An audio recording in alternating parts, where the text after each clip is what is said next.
I think the UK is the canary in the coal mine for everybody around the world, even for the US, for Janet Yellen, for the Fed.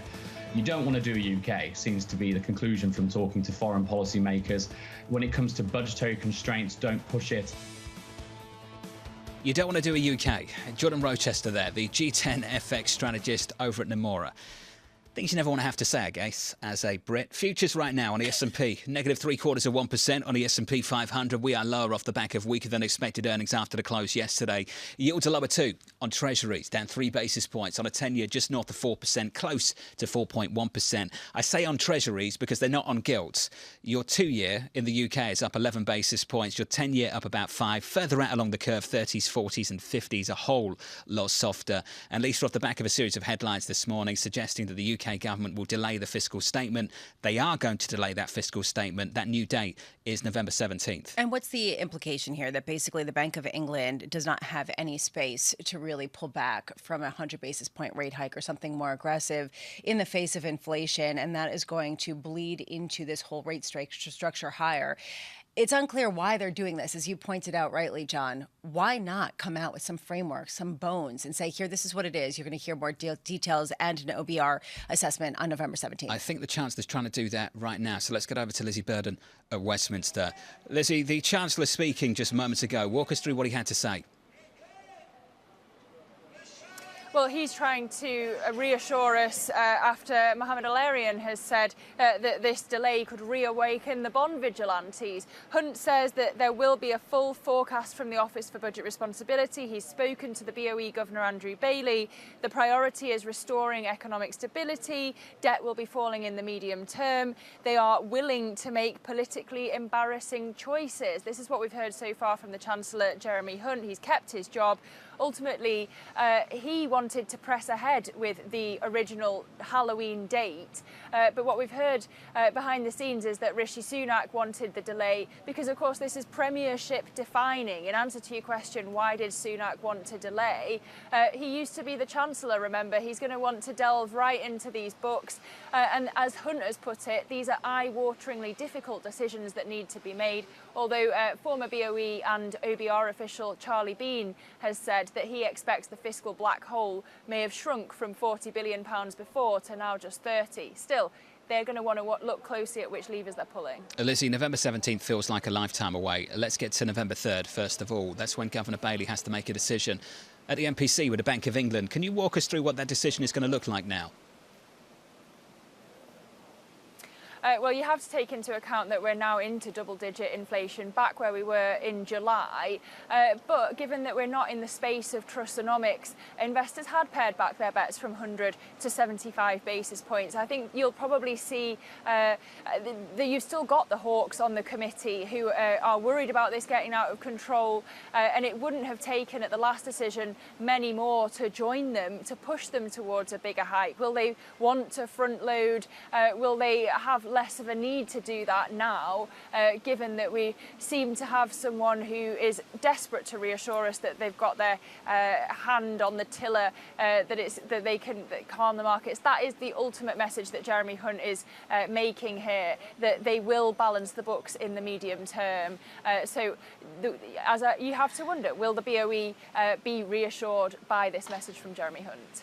Over in the United States, Lizzie, there's starting to become some pushback against the Federal Reserve and how quickly they're raising rates. Is there a similar feeling in the United Kingdom right now? And on the margins, politicians coming out and accusing the Bank of England of moving too quickly given the deteriorating growth prospects. Is that something that's in the zeitgeist? What a swing of the pendulum that would be. After the whole summer, Andrew Bailey took flack for not acting fast enough on inflation, the BOE even being threatened with mandate review, although that seemed to drop by the wayside as soon as Truss got into office. There may be criticism, of course, because this is hurting ordinary Britons, and one of the big criticisms of Rishi Sunak is that he's so personally wealthy he can't understand the plight of ordinary Britons in the cost of living crisis, and then to have the Bank of England making it even harder with a massive rate hike. I'm sure that there are many people who don't want that. But you've seen mortgage costs coming down because markets have been reassured by Rishi Sunak taking over.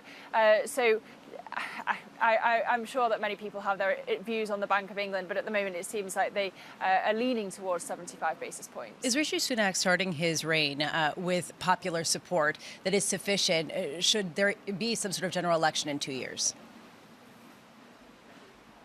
Look, he's got a huge mountain to climb here. All the latest polling shows that I think 2/3 of people in a YouGov poll said that they thought he was out of touch. He's really going to have to make an effort to convince people that he's genuinely empathetic to their cause. He said a lot in front of Downing Street yesterday about how he's fixing the mistakes of his two predecessors, and yet if you look at his selection for cabinet, he's reappointed the biggest names of Truss's cabinet, the three great officers of state, Cleverly, Hunt, Braverman, back. And Braverman, of course, the Home Secretary, supported this policy of shipping asylum seekers off to Rwanda. Does that look like the compassion that Rishi Sunak was promising? I'm sure that this is the question that Labour's the opposition leader, Keir Starmer, is going to be asking at Prime Minister's questions today. Braverman there, seemingly, because Sunak's had to do a deal with the Tory right in order to get into office, a complaint that the Deputy Labour leader, Angela Rayner, has been making. There's hope that this is the new era of boring versus boring and a calmer time, but getting into office is probably the easiest bit for Rishi Sunak. I think we'd all like it to get boring and quickly in the UK. Lizzie, thank you. Lizzie Burden in Westminster. PMQs in the UK starting in about 35 minutes' time. Lisa, I have to say, in normal times, this is pretty straightforward. You've got a new Prime Minister. He wants to go through things and make sure that the fiscal plan is it, and he's on board with it. So you wait a little while. These aren't normal times.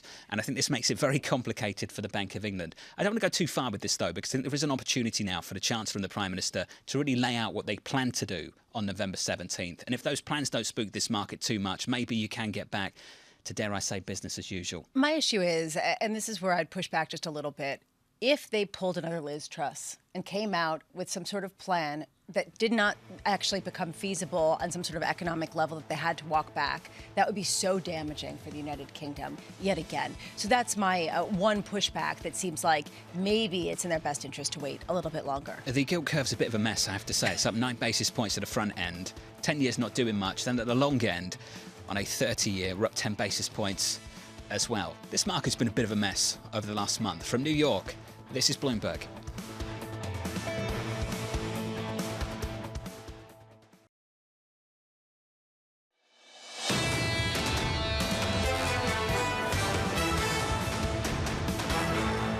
Three days of big gains on the S&P 500 colliding with negative news after the close yesterday. Let's get straight to it. Futures right now on the S&P down 0.7%.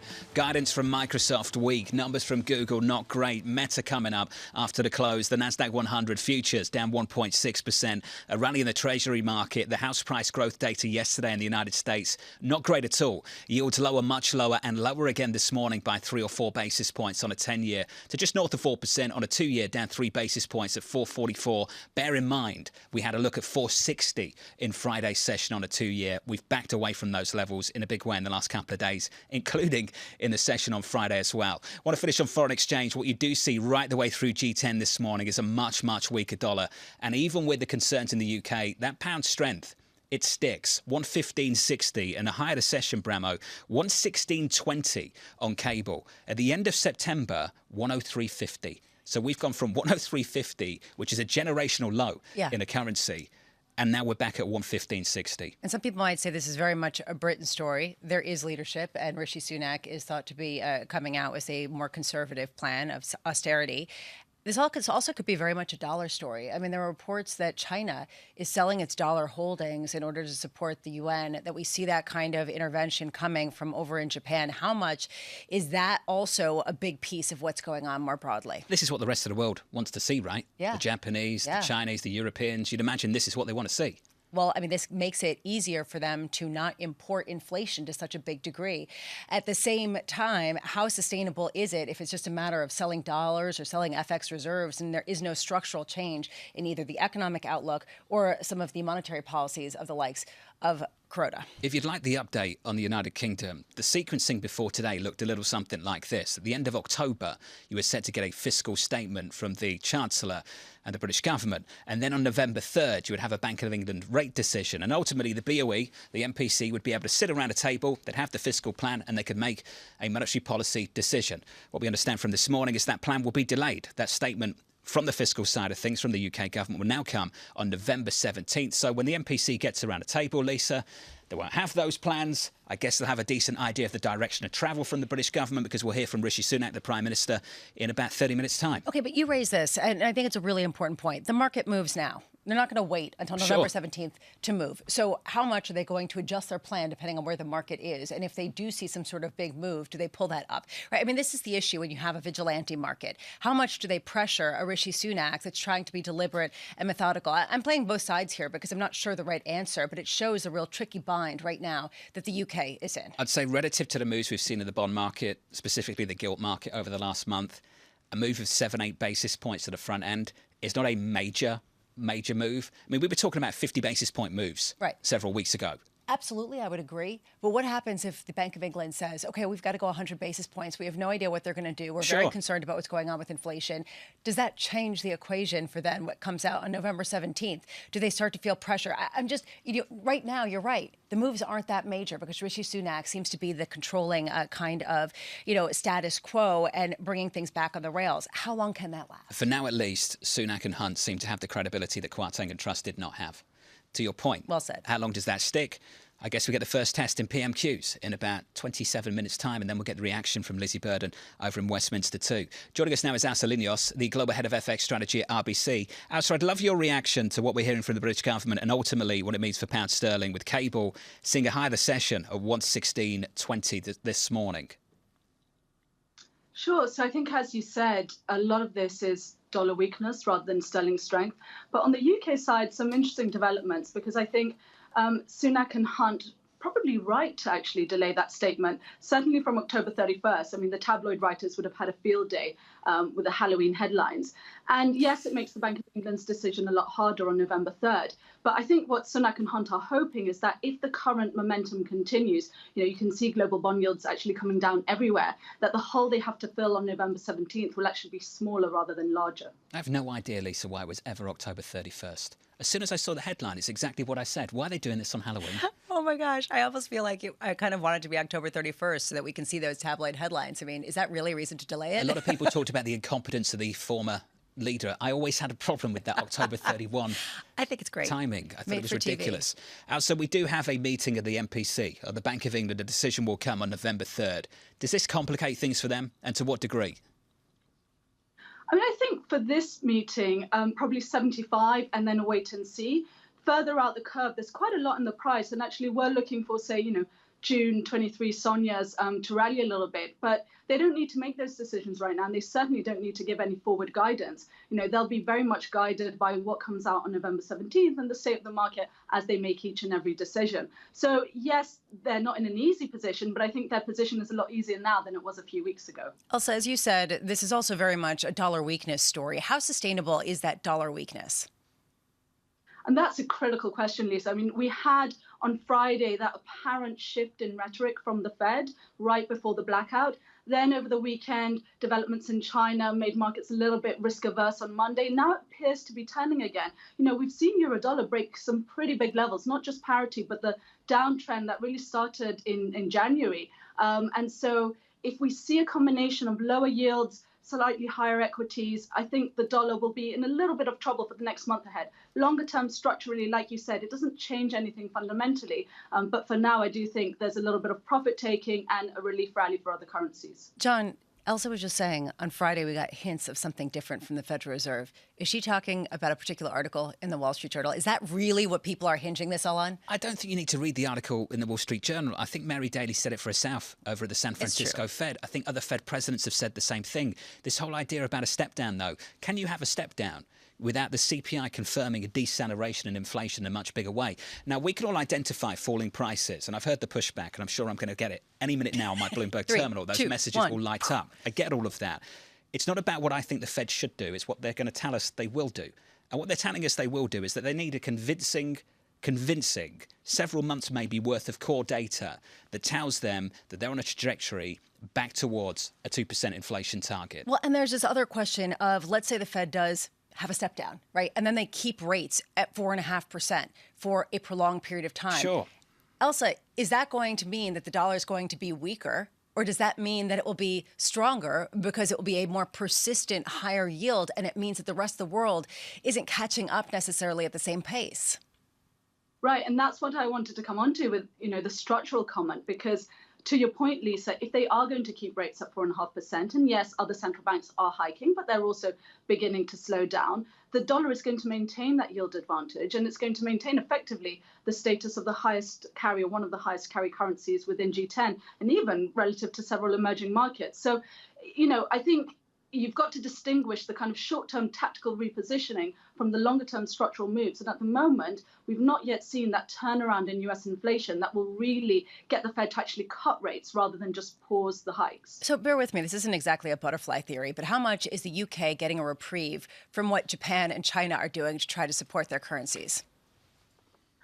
I mean, it's often been said that politics is all about timing, and you can't exactly feel sorry for Liz Truss, but you can look at kind of global developments and feel like had she not had such terrible timing, she perhaps might have lasted longer than that letters. I mean, all I'll say is that, yes, there is a bit of a reprieve here for the UK, but certainly they have their work cut out as well. It's not going to be straightforward sailing, especially with the current account as it is at the moment. Do you remember when everyone got really excited about a step down in rate hikes earlier this month, and it was because the RBA over in Australia didn't go 50, they went 25? Well, we had CPI data out of Australia overnight for the third quarter, and it surprised big time to the upside. So I know this is a lagging indicator of things, and I'm sure the RBA has got a lot of tightening in the pipeline, but is that a warning shot to this Federal Reserve? In part, but I think also what will be interesting is to see how the Bank of Canada reacts today. If you recall, the Bank of Canada hiked in March, just a couple of weeks ahead of the Fed, and at the time they were very much seen as, leading things. The RBA was still very much stuck in its forward guidance. So let's see what the Bank of Canada do today. A very finely balanced decision between 75 and 50. I think a lot of people will be looking at that as a sign perhaps of things to come. Elsa, wonderful to hear from you, as always. Elsa Lindros there of RBC. Thank you very much on the situation with the Fed and beyond, including the UK. The headlines from the Chancellor in the last 50 minutes or so. We're willing to make politically embarrassing choices. Many changes affect our forecast even in the last 24 hours. The accuracy in the forecast is, quote, very important. On the sequencing, and I think the sequencing is problematic for many of you, I'm sure, would have made much more sense to have the fiscal plan than the monetary policy decision. We're not going to get that. The Chancellor said he discussed the new timetable, Lisa, with the Bank of England governor. So he's had that conversation with Governor Bailey, and it's over to you, Governor Bailey, now. Next week, November 3rd. So how does he handle this, right? Especially given that inflation is still considerable and that there is going to be some sort of likelihood of an austerity kind of plan. Do they raise by 100 basis points and kind of come out with shock and awe? I keep going back to the fact that Bank of England is underwhelmed with respect to rate hikes again Without and a again. doubt. So how much do they need to regain a sense of credibility on that side to say, look, we see that inflation is the foremost problem. We're not going to get involved in political games. This is our view. I'd love to know what they're going to do with QT. And for how long? I keep bringing this up, and It's I think fair. we can do it again. The ECB had to come up with its own little mechanism, which hasn't been activated yet, TPT? to deal with spreads. TPI, TPL. the Transmission Protection Instrument, whatever that is. The BOJ's had to intervene in the FX market. The Bank of England's had to intervene in the gilt market. And the Federal Reserve's doing QT. Thus, many, many people, do you think QT is going to make it to 2023? We've had the financial stability concerns in the likes of the UK. We've had them in Europe before they even got going. We've had Japan had to step back in. The reason I ask this is because we caught up with Mohamed Al-Erian yesterday, and he said if this Fed backs away, it's going to be for financial stability reasons, and that's not great. And if they have to do it because of financial stability reasons, he thinks they get stuck in a quagmire of stagflation. That's a big, big problem. And my issue I have with a lot of people at the moment is they come on the programme and they say the pivot, the pause, the step down, it's really, really, really bullish. Okay, it might be in the short term, but it's not if it's for the wrong reasons. And that's what I think Mohamed El-Erian and others are trying to say. And this is what we heard from Jean Beauvais yesterday, right? Sure. He was saying it's not clear, and 10-year treasuries aren't necessarily a screaming buy here because of just that fear, which is very much on people's minds. Futures on the S&P right now down 0.7%. More tech earnings still to come. We'll catch up with Ashok Bhatia, the Deputy CIO of Fixed Income over at Neuberger Berman. From New York, this is Bloomberg. Keeping you up to date with news from around the world with the first word, I'm Lisa Mateo. New British Prime Minister Rishi Sunak has delayed an economic plan that was due to be delivered on Monday. It will now be released on November 17th. According to Sunak's office, he wants more time to make the, quote, right decisions on managing the British economy.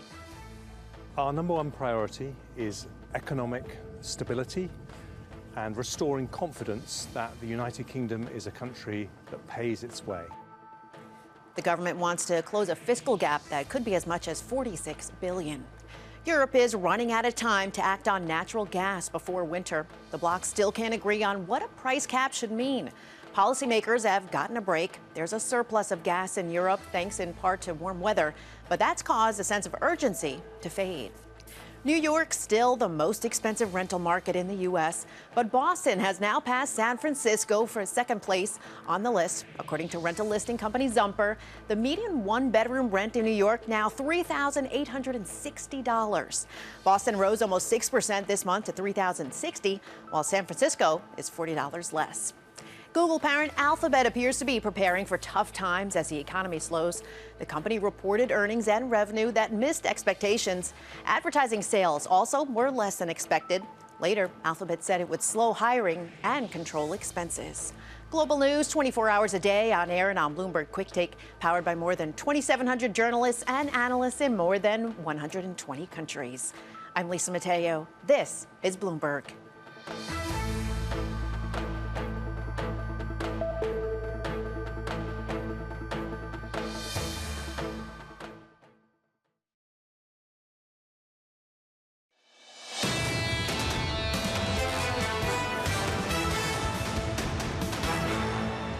The risk of a U.S. recession is uncomfortably high.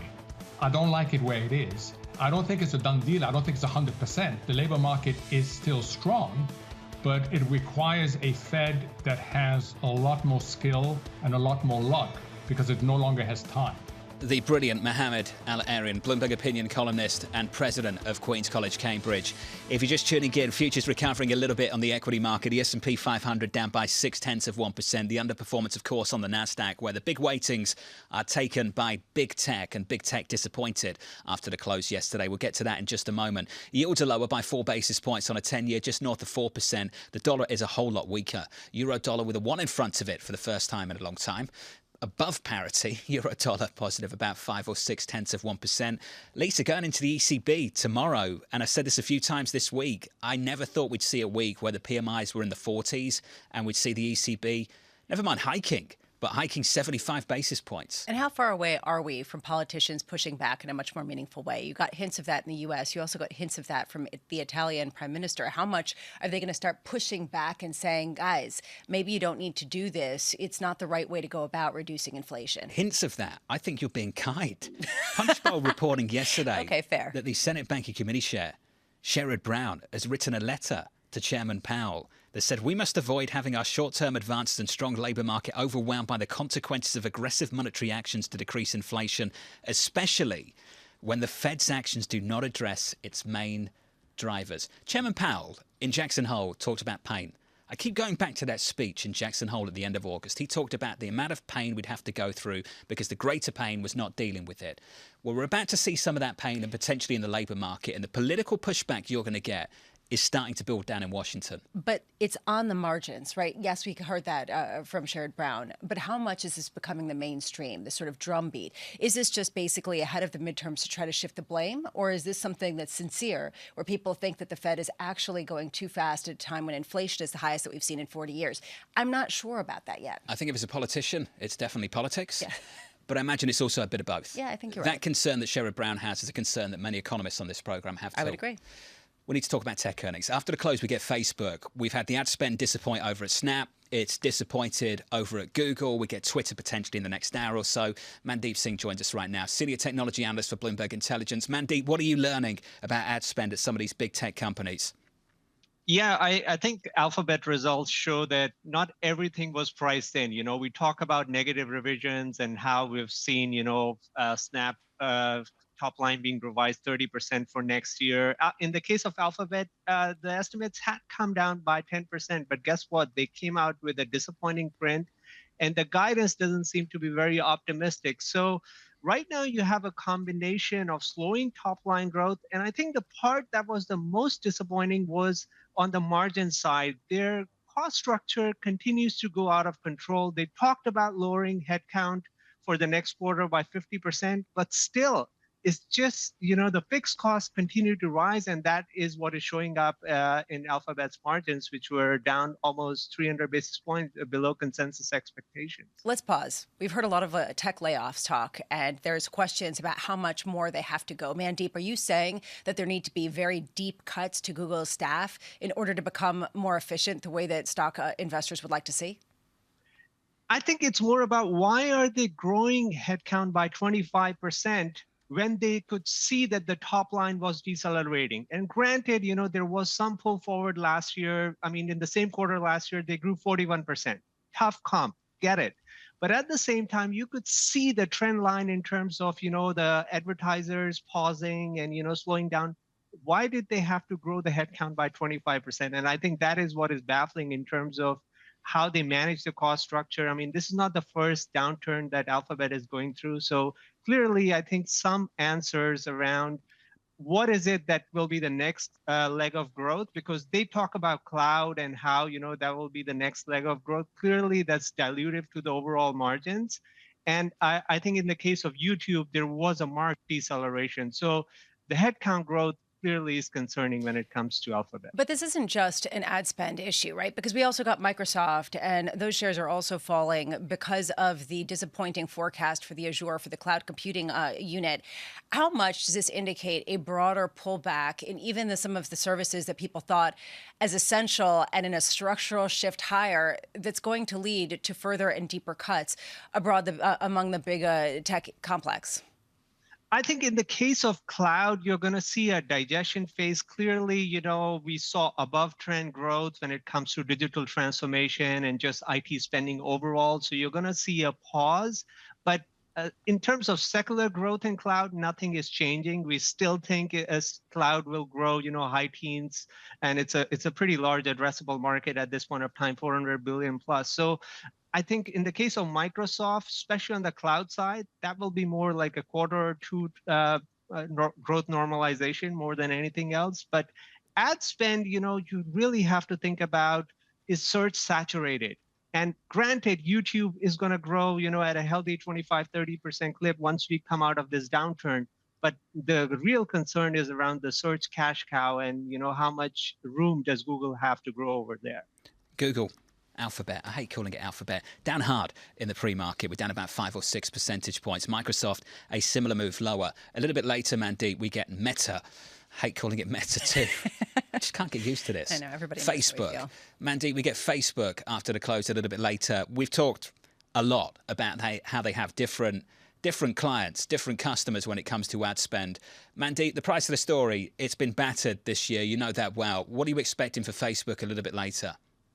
More pain, more estimate cuts post earnings. And look, I think in the case of Facebook, you're going to see ad pricing compression. I mean, clearly they are the worst hit when it comes to the Apple's privacy changes.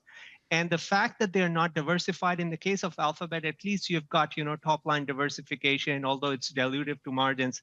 In the case of Facebook, this is 98%, advertising revenue. And people are complaining about, their Oculus Reality Lab spend, how it's a big drag on free cash flow.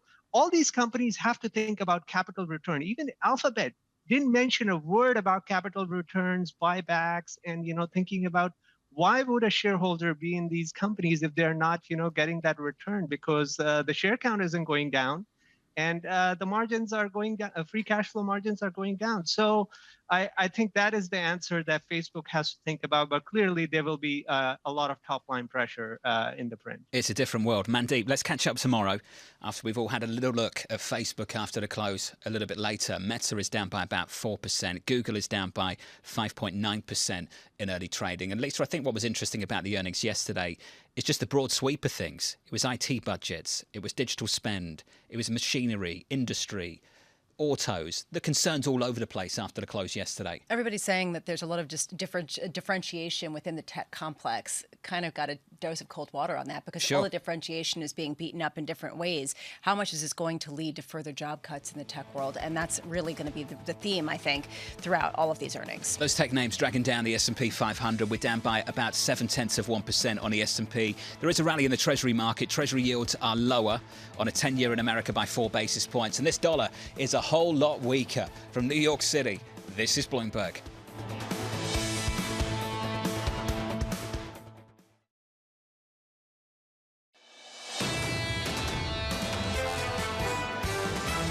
The volatility, the fear, the capitulation has really not been there yet. We do have a recession penciled in. I suspect it may not be as bad as some of the more extreme forecasts that are out there. Have the markets seen their bottom? We're all talking about the risk of recession, but markets still, to me, don't have it priced in. I think it's very hard to see something that's going to be smooth landing in any way. The financial strains are going to become more severe because right now the Fed is on the way to go from 3 towards 5%. This is Bloomberg Surveillance with Tom Keene, Jonathan Ferro, and Lisa Abramowicz. 3 days of gains colliding with negative news after the close yesterday. Live from New York City this morning. Good morning for our audience worldwide. This is Bloomberg Surveillance on TV and radio alongside Lisa Abramowicz. I'm Jonathan Ferro. TK back with us tomorrow. Equity futures down 0.6% on the S&P. We've had 3 big days of gains, Bramo, and we get some bad earnings, I would say, after the close. Yeah, especially given that this is in the big tech world and there already have been such beaten up expectations, considering that they'd failed to meet that bar, raises some big concerns for some of the other tech earnings that we get today and tomorrow. It's earnings from Google that disappoint. It's the guidance from Microsoft that disappoints. And this was always going to be about the guidance. Never mind 3Q. It's tell us what you think for 4Q and beyond. Have we got a decent picture of that just yet from these big names? It's not good. I mean, and I'd throw Texas Instruments in there as well, and I know we don't talk about them as much, but as you pointed out, this is a broader swath of the tech sphere. This isn't just the small electronics and things like iPhones or other things. These are, just the broad industrial complex, as you point out. So how can this be positive, especially when it's broad-based? It's not just ad spend. It's also with respect to the investment in the cloud. It's ad spend, it's IT investment. It's beyond that. It's machinery. It's industry. Let's talk about house price growth as well.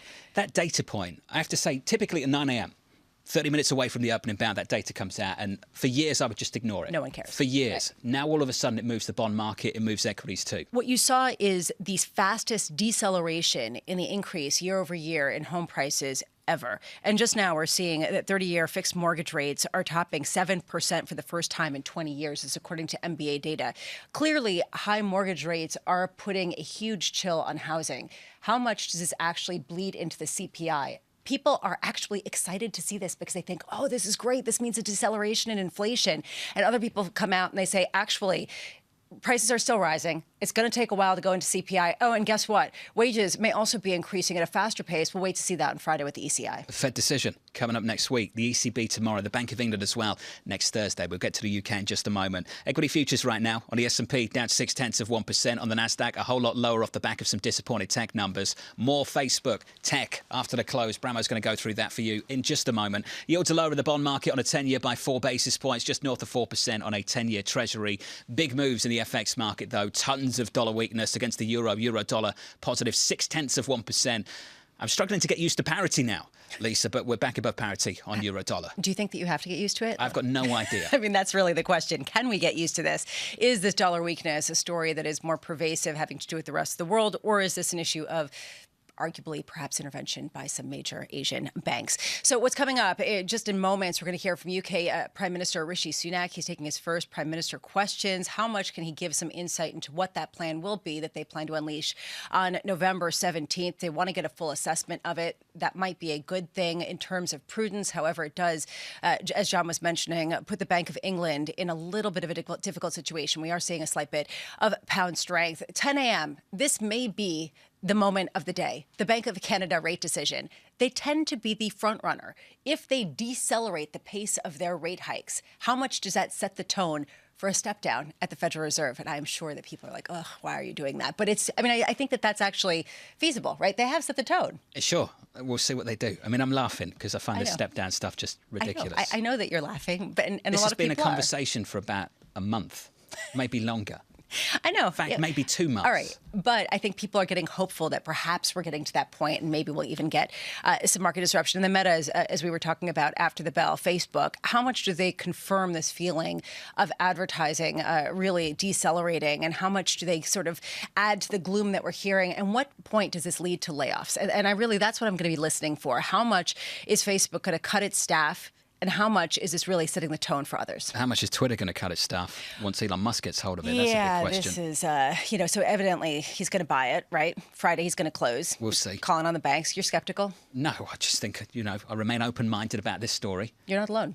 Because it's got this message on the Bloomberg. It said, imagine a world without an obsession with the must-Twitter deal, UK politics and Fed speaker diarrhea. What would we talk about? The weather, how beautiful the world is. Joining us around the table to talk about the weather and how beautiful the world is Ananya Daya, the Global Equities Senior Research Analyst over at Invesco. Ananya, great to catch up with you. We've had a big rally in the last 3 days. We often do this, but I've got to ask the question, how do you know the difference between a bear market rally and something more durable? Good question, Jonathan. And the answer is you really don't until it's well behind you. But here are a few things that we do know.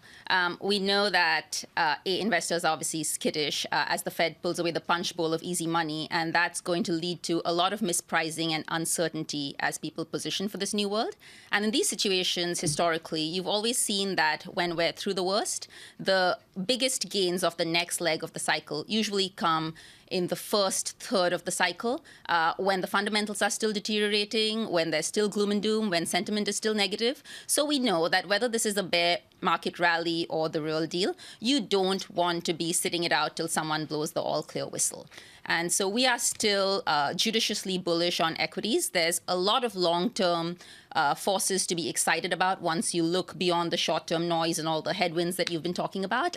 Equities ultimately are a claim on human progress. And there are so many forces pushing GDP higher over the next 5, 10, whatever years that we believe that, mass affluence, new technology, aging, restructuring, these big forces that we call mantra will continue to drive equities and compound them over any long term. What did you say? A claim on human dominance or progress? Human progress, yeah. Do I really want to buy into the claim on human progress right now? Do you have feel like doubts that? about I'm just human progress, I'm just wondering. I mean, I'm not going to get into that. We don't have to go existential. I am curious, though, of whether the recent earnings cause you any questions or pause about what kind of claim on human progress we have at this moment. Well, existentially speaking, Lisa, just for a second, the one trait that has never ever worked in the history of mankind is to be short human progress. That has never worked, right? And as Jeff Bezos said, since we're talking tech, human beings have an immense ability to innovate themselves out of a hole.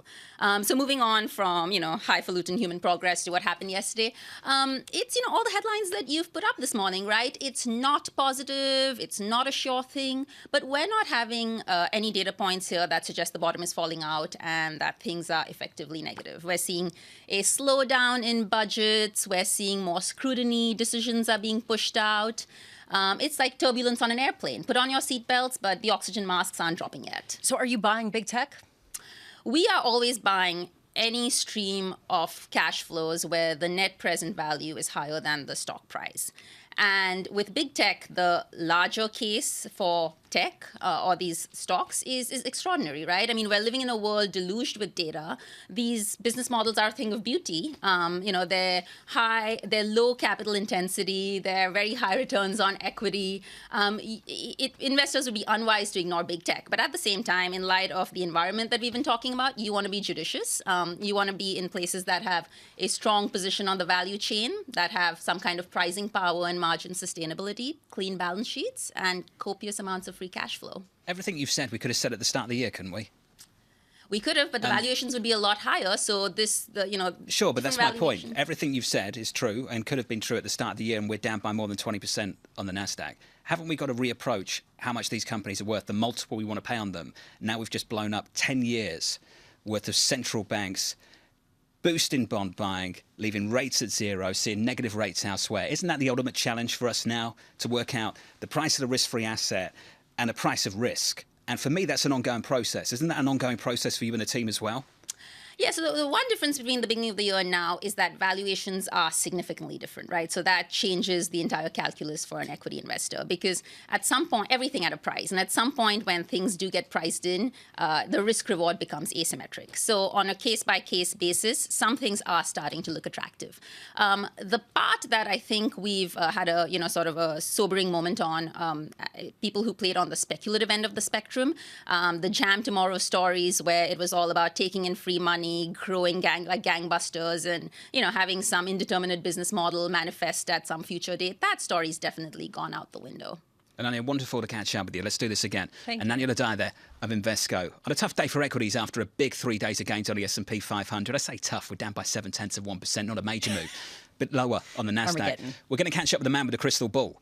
It's Mike Wilson at Morgan Stanley, the CIO and Chief US Equity Strategist. We'll do that in the next hour. And this is a man that's called this market pretty well over the last year. And just last week came out and said you could get a short-term technical rally, and Lisa, guess what we got? A very big week of gains. Yeah, what did he say, 4,200? But we could get up to 4,000? Those kind of levels, those kinds of levels. So we're getting there, and then bottom falls out. But, I like Ananya's idea of a claim on human progress, I saw you making a thing notes. of beauty. I mean, it's like keeps me going after Nouriel Roubini yesterday. But this issue right now of how much do we have to price in a new valuation structure, as you raised, is the question. And it's unknown because people don't understand what the end point is and what this inflationary regime is. And it's a really important point that underpins a lot of the volatility we've been seeing. Still trying to figure that out, trying to figure out what happens in the UK as well. We know that we'll get a fiscal statement on November 17th. We're reporting, Lisa, some of the ideas that are coming about from the UK government going into that fiscal statement. The UK is seeking to plug a £35 billion fiscal hole on November 17th, according to officials. The Treasury has drawn up 104 options to cut spending. 104? 104. It's very specific stuff, isn't exactly, it? I love it. But this is going to be painful. It's going to. At a time where we have high prices, a cost of living crisis, and we're going to see some austerity from the British government. And how much is Rishi Sunak, who has been in the business world and is a wealthy individual, how much will he target some of the businesses with taxes and things that really Liz Truss tried to move away from? How much does he double down on that in order to plug that gap? Do you know why Tom took the day off? To watch PMQs. TK's messaging me right now, enjoying PMQs. Question time with the Prime Minister, and Lizzie Burden's going to give us some insight into what they're talking about. I think he's practicing. He's role-playing with jury duty. He's trying to figure it out. He's like, in the court. I've actually got no idea what he's up to. Banging on the table. Futures on the S&P down 0.7%. We'll catch up with Lizzie over in Westminster in just a moment. The Prime Minister in the UK, spending does need to be paid for. This is Bloomberg. Keeping you up to date with news from around the world with the first word, I'm Lisa Mateo. New British Prime Minister Rishi Sunak has delayed an economic strategy announcement that was due to be delivered on Monday. It will now be released on November 17th. According to Sunak's office, he wants more time to make the, quote, right decisions on managing the British economy. Our number one priority is economic stability and restoring confidence that the United Kingdom is a country that pays its way. The government wants to close a fiscal gap of more than $40 billion. Bloomberg's learned that Elon Musk is promising to close the acquisition of Twitter by Friday. Musk made the pledge in a video conference call with bankers helping fund the deal. They're providing $13 billion in debt financing. The European Union's executive arm will lay out plans to drastically cut pollution levels across the bloc today. That could potentially eliminate more than 70% of the 300,000 premature deaths annually over the next decade. Overhauling air pollution will bring the EU closer to guidelines laid out by the World Health Organization. And Deutsche Bank is signaling that it may exceed its full-year revenue target. The German bank's traders kept taking business from rivals, and rising interest rates fuel income from lending. Deutsche Bank saw fixed income trading jump 38% in the third quarter, beating most of the U.S. investment banks. Global news 24 hours a day on air and on Bloomberg Quick Take, powered by more than 2,700 journalists and analysts in more than 120 countries. I'm Lisa Mateo. This is Bloomberg.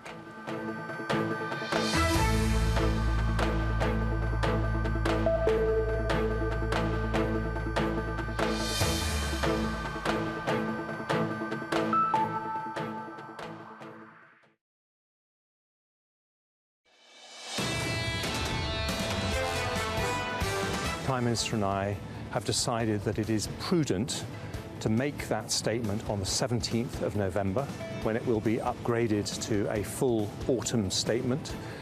And I've discussed this last night with the Governor of the Bank of England. He understands the reasons for doing that, and I'll continue to work very closely with him. Over to you, Governor Bailey. The Bank of England decision next Thursday. That was Chancellor Jeremy Hunt in the UK. The Prime Minister, Rishi Sunak, declining to say just moments ago in Parliament if benefits will rise with inflation. Bramo, we're going to find out what these spending plans look like in about a month from now, and this Bank of England's got to anticipate that with their decision next week. And the likelihood is they will probably strip back a lot of the benefits. They probably won't spend as much. I mean, that's basically what needs to happen, saying that you have to spend for, you have to cover some of what you spend. I do wonder, though, how much the Bank of England and Andrew Bailey is in the hot seat. Did you see this column from former Fed official Kocha Lakota coming out and basically saying that markets didn't oust trusts? It was the Bank of England that did, by not plugging the gap in the regulatory hole that was some of these pension plans, the pension schemes.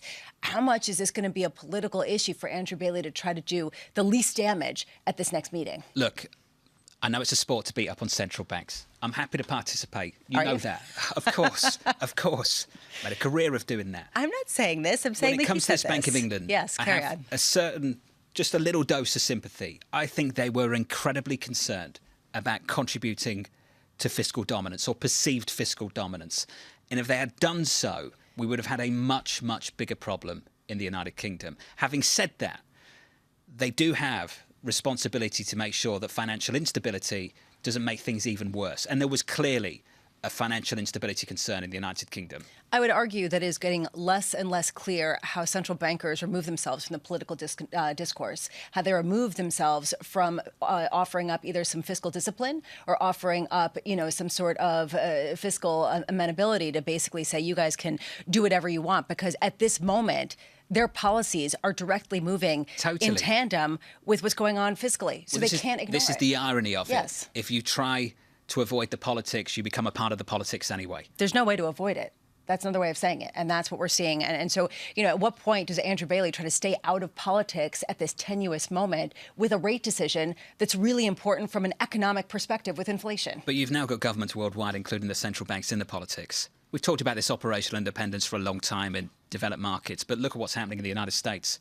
We've had Senator Warren, we'd had Senator Sanders, and now we've got the Senate Banking Committee Chair, Sherrod Brown, writing a letter to Chairman Powell, according to Punchbowl News just yesterday, complaining about rate hikes. We're going to see so much more of this. And what's amazing to me is that the people in power, did you hear much complaints about zero rates at the Federal Reserve when those people were in power taking advantage of it? And this is the other edge of that sword. Right. Where is the political responsibility at a time when you need to come up with long-term plans and you've got short-term election cycles, and what's expedient from the election cycle might not be what's expedient for the economy? You've got problems worldwide right now. Let's talk about some of them with Bloomberg's Lizzie Burden over at Westminster. Lizzie, you've been hearing the Prime Minister speaking in Parliament in the last 15 minutes or so. What did you hear? Well, John, if you thought that the grown-ups were back in the room, maybe think again, because Rishi Sunak might have pressed the reset button, but it sounded a lot like the responses that we heard at the dispatch box as his predecessors. Keir Starmer was using the same attack lines that we kind of thought he would. He accused Rishi Sunak of making a grubby deal with Suella Braverman and putting her back as Home Secretary. By grubby deal, he means that he's had to negotiate with the Tory right in order to get back into office. Then Keir Starmer attacked Rishi Sunak for his wife's tax status. He asked when the non-dom loop is going to get closed. He referred to a video that showed Rishi Sunak saying that rich constituencies are going to get more funding. He's really trying to show that Rishi Sunak's out of touch in a cost of living crisis. And Sunak's response was to refer to Jeremy Corbyn again, to insult Keir Starmer about living in North London again. And it's a worrying time, actually, because Rishi Sunak is polled to be, but 2/3 of people think that he is out of touch with the British people. So it's an image that he really needs to turn around. I just want to come into your debate about benefits rising in line with inflation. The appointment of Mel Stride to Work and Pensions Secretary is telling. Even if there's no confirmation yet that benefits are going to rise in line with inflation, Stride wanted that to happen, so perhaps that indicates that it will. And also on the Bank of England, perhaps what needs to happen, this is what former policymakers say to me, is more oversight of the financial stability measures, and perhaps that's a job for the Treasury Select Committee. And it links with the Mel Stride question because he has vacated the chairman's seat at the Treasury Select Committee, so perhaps a job for his new successor. Lizzie, just quickly here, are you surprised that the other members of Parliament didn't come in hot on what this new plan was, on what the contours of the November 17th issue was going to be? I have to say they're still going, so I can't tell you exactly whether any of them have gone in on that yet. But I think really the overwhelming message from the government is that it wants to consider these plans in depth. It's promising to balance the books in the medium term, and saying that they are in touch with the Bank of England and the Office for Budget Responsibility closely, and so there isn't going to be a huge surprise as there was with Truss and the mini budget. They're trying to say they've learned their lessons and the bond vigilantes don't need to come out this time. So in terms of what it means for the Bank of England, it hasn't really changed the rate expectations for the November meeting. What you might see is 50 to 70, a debate between 50 and 75 basis points, and given the remarks from some of the MPC recently, maybe some words about a lower set of hikes down the line. Hey, Lizzie. Because they've said that market pricing is too high right now. That was Ben Broadbent just last week. Thank you, Lizzie. Great to catch up. Lizzie Burden there over in Westminster. Futures right now down about 0.5%, recovering just a little bit. It's a new world. How many times have we said that in the last couple of years, and then the world changes again? The Prime Minister in the UK, Rishi Sunak, saying this, Lisa: inflation is the enemy. And inflation right now, if anyone in power, is the enemy. So how do you counter it? Right? And how do you... That's the problem. And how much can really the politicians do that? How much are they willing to do that, perhaps, is the better question, because is it going to be austerity? Is it going to be some sort of investment that they can't pay for right now based on how high rates are, without really cutting back pretty dramatically with the economic growth perspective? Every single economic downturn for the last several decades has been met with some form of counter-cyclical circuit breaker, either from fiscal policymakers who are constrained now, or monetary policymakers who are grappling with inflation. That's a challenge for the economy, and it's a challenge for this market too. Futures lower by 0.5% from New York. This is Bloomberg.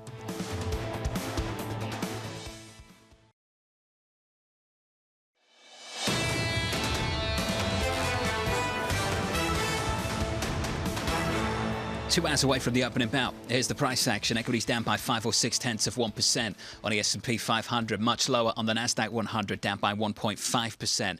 Alphabet disappoints. I can tell you Microsoft disappoints on guidance. Bramo's going to run you through that in just a moment. In a bond market, 2s, 10s and 30s. Think about the journey where we've been over the last week. On Friday through 460. Right now on a 2-year back to 443. Yields lower again. The house price growth data out of the United States yesterday softer, much more negative than anticipated. Yields lower by 5 basis points today and much lower yesterday too. On a 10-year down by another 5 to just north of 4% on a US 10-year. A ton of focus on the UK right now. I think we've also got to focus on the other side of the story, which is just a much weaker dollar through G10. A much weaker dollar, and pound sterling 115.81. I said think about the journey. Well, cable's at 115. Earlier on it was through 116. It's up about 1% on the session today. And at the end of September, it was 103.50, Lisa. So that's quite a range on a major currency pair over the last month or so. So how many people have you talked to who say, with conviction, they're all in? They're buying the pound here. They think it's a great bargain. You think I speak to anyone with conviction about anything?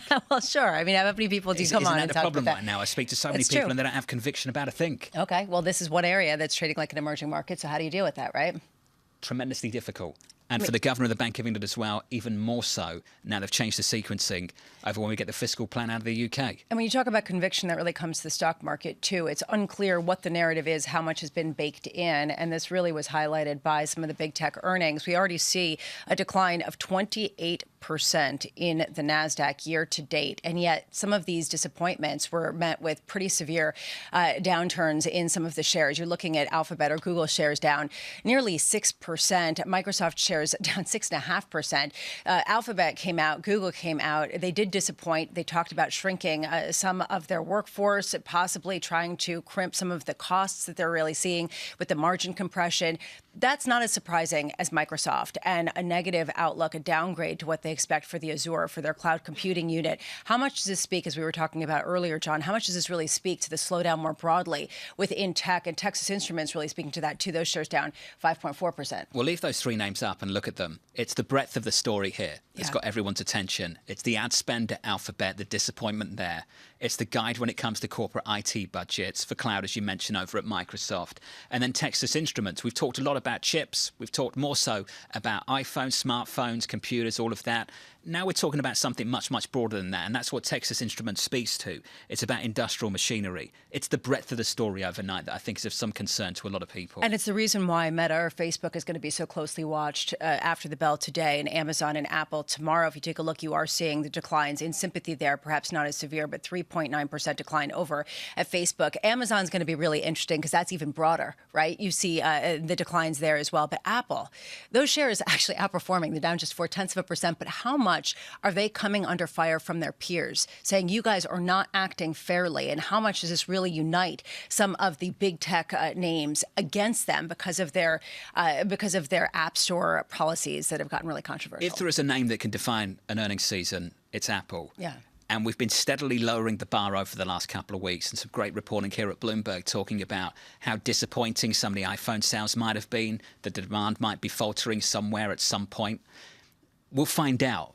I've just find myself talking about that so many different times. I feel like I've been part of this movie before, and it ends the same way. They knock it out of the park. So if they don't this time, I think it still will have that element of surprise, even though we have lowered the bar, because people are used to lowering the bar and then knocking it out of the park every single quarter. How much is that the reason why the shares of Apple have outperformed? They're down only 14% year to date. People don't believe it. People don't believe that they could be a victim of the slowdown. So what happens when they aren't? I think that's really well said. Is your iPhone slowed down? Has it? A little bit. Does it stop charging? I don't really want to talk about it. They always do this, don't I know. they? I don't want to be a conspiracy theorist. I say they. I'm not part of the conspiracy. Just saying it always seems to happen. They target you? I've got no idea. Maybe they target Ashok Bhattacharya. Joins us now, Deputy CIO of Fixed Income at Neuberger Berman. Ashok, I won't ask you about whether your iPhone's slowing down or not. Let's talk about fixed income. We've had some bad news, sir. We saw it in house price growth data yesterday, and Treasuries rallied. I have to say that's new, because typically Treasuries are part of the bad news and they don't rally at all. Can you take any signal from that, or is it still too early? I think we're getting into the zone where, like, our biggest view is the thing that's coming for the bond market is a period of devolatilization, if that's a word, but less volatility. And the reason for that is we're going to be reaching, like the bond market's priced for 4.75 to a 5% terminal funds rate. Fed, last Friday seems to be signaling they want to start thinking about that pause that has been anticipated all year. But once that happens, you're going to pin the front end of these bond markets of 2-year yields. And then the 10-year yield is going to start moving a little bit more on expectations of growth and whether or not the Fed will ease in 2023 or 2024. And when that starts to happen, the 10-year yield starts to get bounded by just how quickly the Fed could ease, as well as how strong the remaining inflation data can be. But what that really, I think, is transitioning the bond market from is a market where we've been driven exclusively by inflation and the central bank reaction function to an environment where we're going to be driven more by growth and the amount of slowdown and how that ultimately impacts inflation. So we don't expect like 10-year yields, maybe we can near term, we'll get back down to 3.75 or something like that. But as long as that's generally correct, that we're going to get a bit more of a growth-centric bond market and a period of less volatility, it should open up for a lot of capital to come back into fixed income, and that's the core thesis we have. How concerned are you, Ashok? We've been talking a lot about political risk and pushback against some of the central banks for moving too quickly and crimping growth at a time of great political risk for the people in charge of the fiscal budget. How concerned are you that the pressure will push the central bankers away from being as aggressive as they might have to be to crimp inflation, leading to a sort of stagflationary or sort of higher inflation environment for longer that really pressures yields for longer?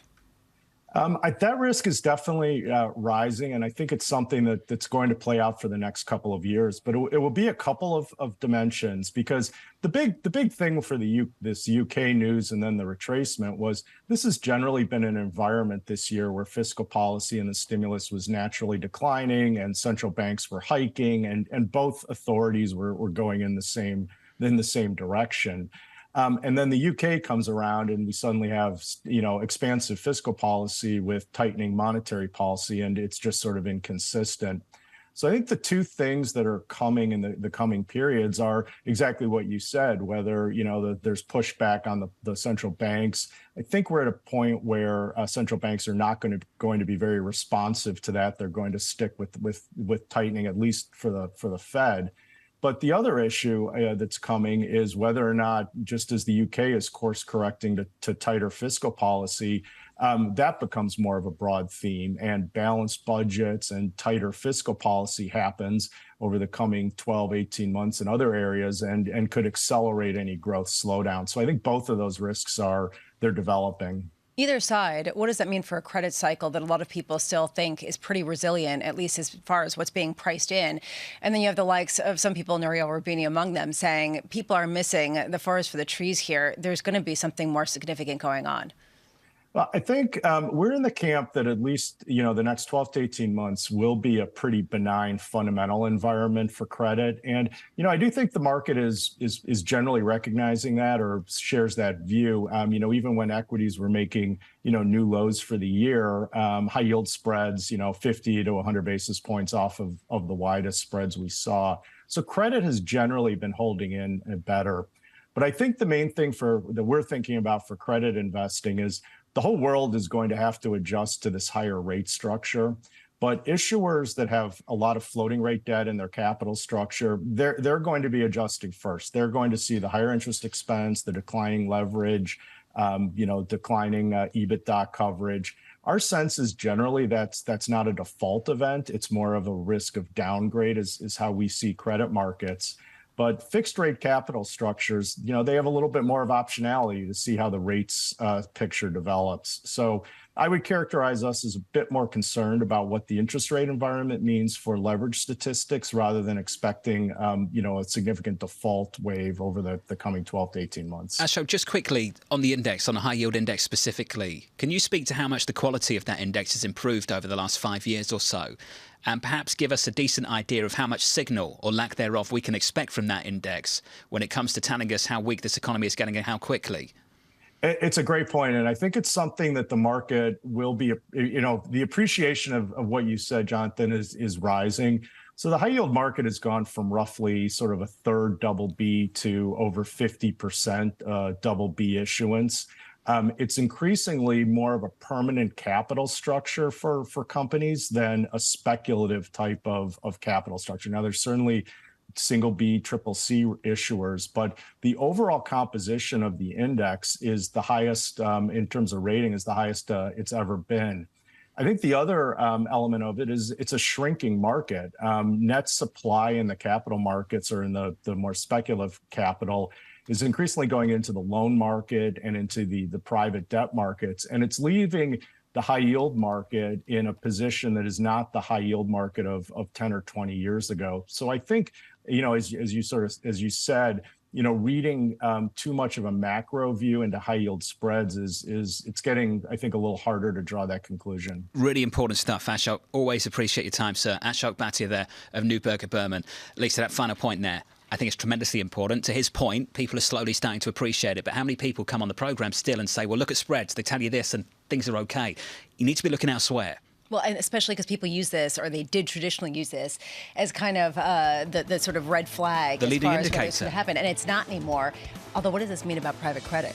Exactly. And that's, I think, the bigger question. And how much insight do we get into what's happening there? And how soon before the problems already emerge? It's super tough. Neil Dutt is going to catch up with us from Renaissance Macro at about 8:30 Eastern. You two are friends again, aren't you? Best friends, I saw. He believes in human progress, and I do too. You two are both on the same page. We are on the same page right now, and it's a beautiful thing. That's remarkable. Neil's coming up a little bit later. Looking forward to that. From New York, this is Bloomberg. Keeping you up to date with news from around the world with the first word, I'm Lisa Mateo. New British Prime Minister Rishi Sunak has delayed an economic strategy announcement that was due to be delivered on Monday. It will now be released on November 17th. Sunak's seeking more time to make what his office calls the right decisions on managing the British economy. Europe is running out of time to act on natural gas before winter. The bloc still can't agree on what a price cap should mean. Policymakers have gotten a break. There's a surplus of gas in Europe, thanks in part to warm weather, but that's caused the sense of urgency to fade. A new report from the United Nations paints a grim picture of global warming. It says Earth is on track to warm by more than 2 degrees Celsius by the end of the century, despite plans to cut greenhouse emissions. The UN says the good news is that projections show emissions won't increase after 2030. Higher prices have pushed consumers to tap the brakes on how much they charge up. Visa saw spending growth slow the most in about a year. Volume rose 10.5% to $2.9 trillion in the fiscal fourth quarter, a decrease from the 12% growth reported in the previous 3 months. Profit still exceeded analysts' expectations. And New York is still the most expensive rental market in the U.S., but Boston has now passed San Francisco for second place on the list. According to rental listing company Zumper, the median one-bedroom rent in New York now $3,860. Boston rose almost 6% this month to $3,060, while San Francisco is $40 less. Global news 24 hours a day on air and on Bloomberg Quick Take, powered by more than 2,700 journalists and analysts in more than 120 countries. I'm Lisa Mateo. This is Bloomberg.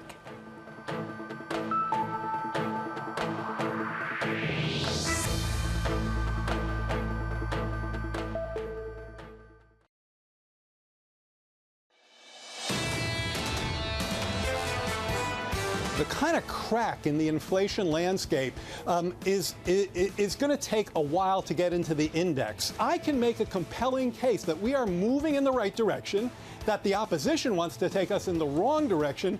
But yes, it's going to take some time before it works its way into the index and people feel it, I think, more noticeably. That was Jared Bernstein of the White House Council of Economic Advisors, a few weeks out from the midterms from New York City this morning. Good morning. Here's the price action. Negative on the S&P 500, down about 0.7% off the back of disappointing ad revenue numbers out of Google, disappointing guidance for software, cloud spend down at Microsoft, and disappointing numbers as well from Texas Instruments. A broad sweep of negative news after the close yesterday. A little bit later after the close, we get Meta, Facebook numbers coming up shortly. Rally in the bond market, that continues this week. This morning, we're down by about 4 or 5 basis points, just north of 4% on a 10-year. Talked a lot about this rally in the bond market and the weakness you're seeing off the back of it in foreign exchange a week weaker dollar. Euro dollar positive 0.6%.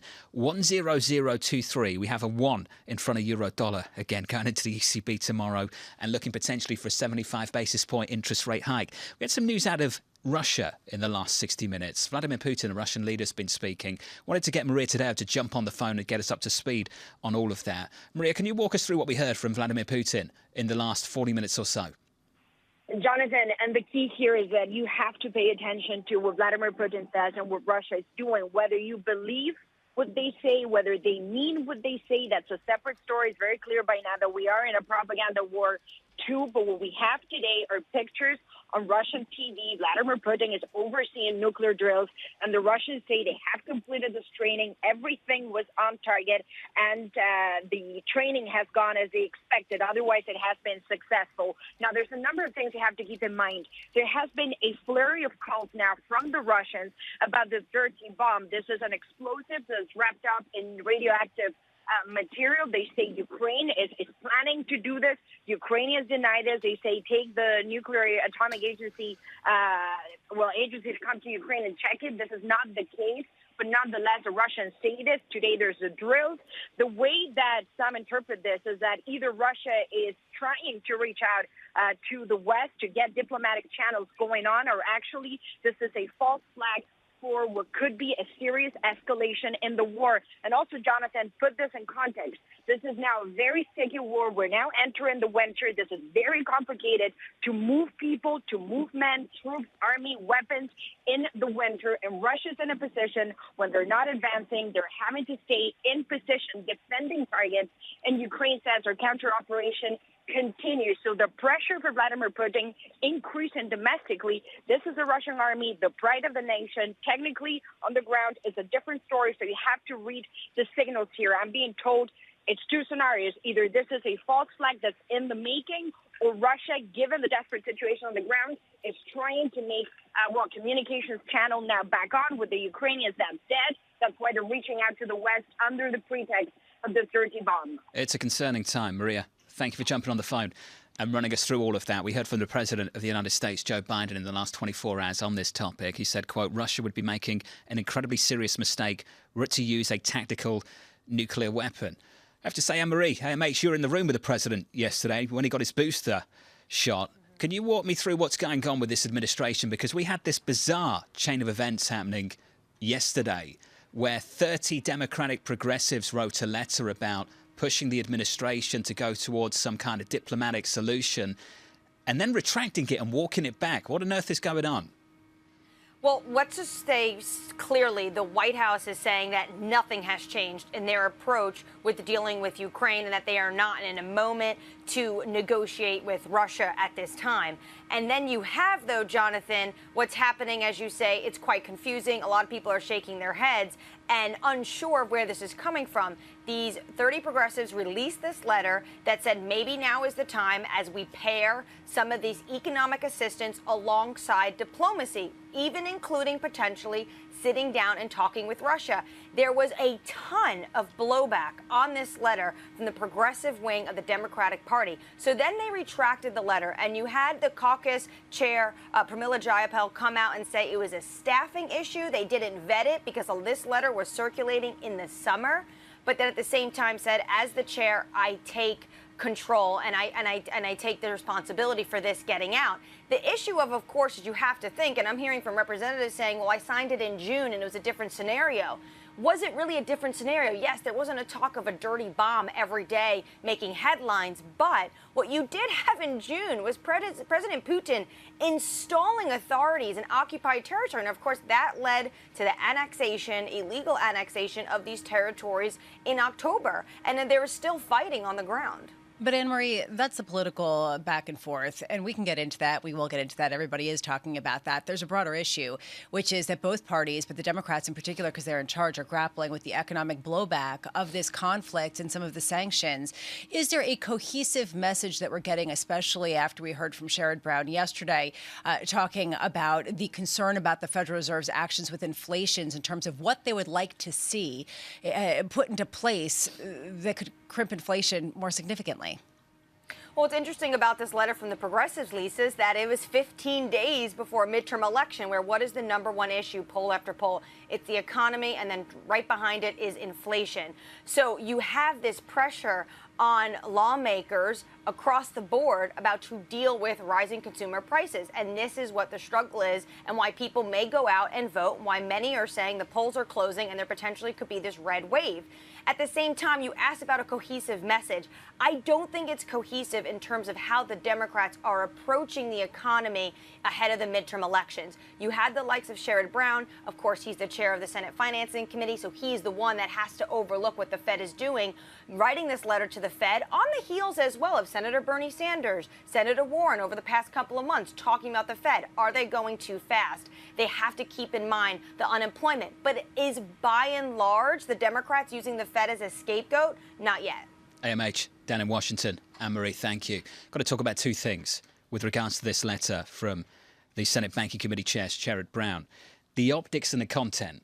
On the content, there will be many people that believe he has a point, including the Wall Street economists that come on this programme and have flagged exactly what he's saying, which is the Fed's actions do not address some of the main drivers of inflation. Then you've got the optics. For all the complaints about the former administration, about the way they dealt with this Federal Reserve, if this pushback grows from the other party down in Washington, D.C., then they're both playing the same game. And this Federal Reserve, I think, is finding itself in a very, very sticky spot. When I saw these comments yesterday, the first thing I thought of, and I mentioned this earlier this morning, were the comments from Chairman Powell in Jackson Hole at the end of August. When the chairman comes out and effectively tells everyone, doesn't even whisper it, that what we're going to do is cause some pain. But if we don't, there's greater pain for not dealing with it. So ultimately, what they're telling you, and it's in their projections, is that the objective is to get unemployment up. That's part of the goal, to get unemployment up, to get inflation down. And we've said repeatedly on this show, it's going to be very, very difficult to convince people in Washington and across this country that higher unemployment is a price worth paying to get inflation down. And this is going to be a very difficult thing, because how does Fed Chair Jay Powell continue to reinforce that message when the political blowback starts to get that much more intense? If it does get more intense, particularly ahead of next week when this Fed is set to go again, potentially by 75 basis points. Coming up in the next hour, do not miss this. It's Mike Wilson at Morgan Stanley next.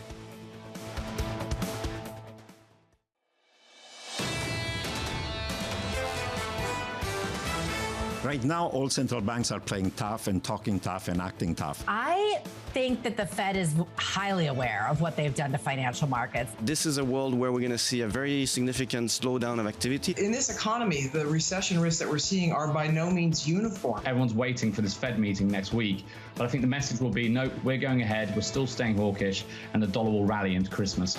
This is Bloomberg Surveillance with Tom Keene, Jonathan Ferro, and Lisa Abramowicz.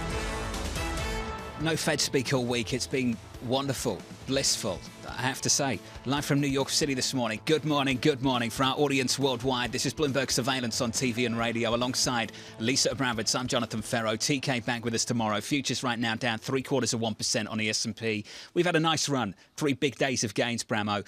And then the earnings hit us around the head yesterday evening. Do you really think it's been blissful for the past couple of wonderful. days? Really? You think so? Oh, for sure. This has been sheer bliss. Other than the down quiet market. period now. I love the quiet period. It definitely creates more focus on the actual data. And the data has been softening on the macro level, which was bad news was good news. And then you got the earnings, which perhaps changed the scenario and really raises the specter of how much has actually been priced in, given that any misses were heavily punished in the aftermarket hours. We've talked about this a million times. Can you make the argument we've priced in a bulk of the rate hiking cycle? If you're pricing a 5% terminal rate, I think you could probably make that argument better now than you could 3-4 months ago. Fine. Have we priced in the consequences of that rate hiking cycle? Most people on this programme say no, we haven't. So we started to see some weakness of the earnings. And it was a broad sweep of earnings too. It was ad spend at Google. It was IT budgets, corporate IT budgets in the Microsoft projections that got people's attention. Bit of concern there. Texas Instruments as well. Yeah. Just speaking to the story that this is not just about smartphones and computers, that this slowdown might go beyond that. And you talk about how we haven't necessarily priced in the ramifications of higher rates for longer.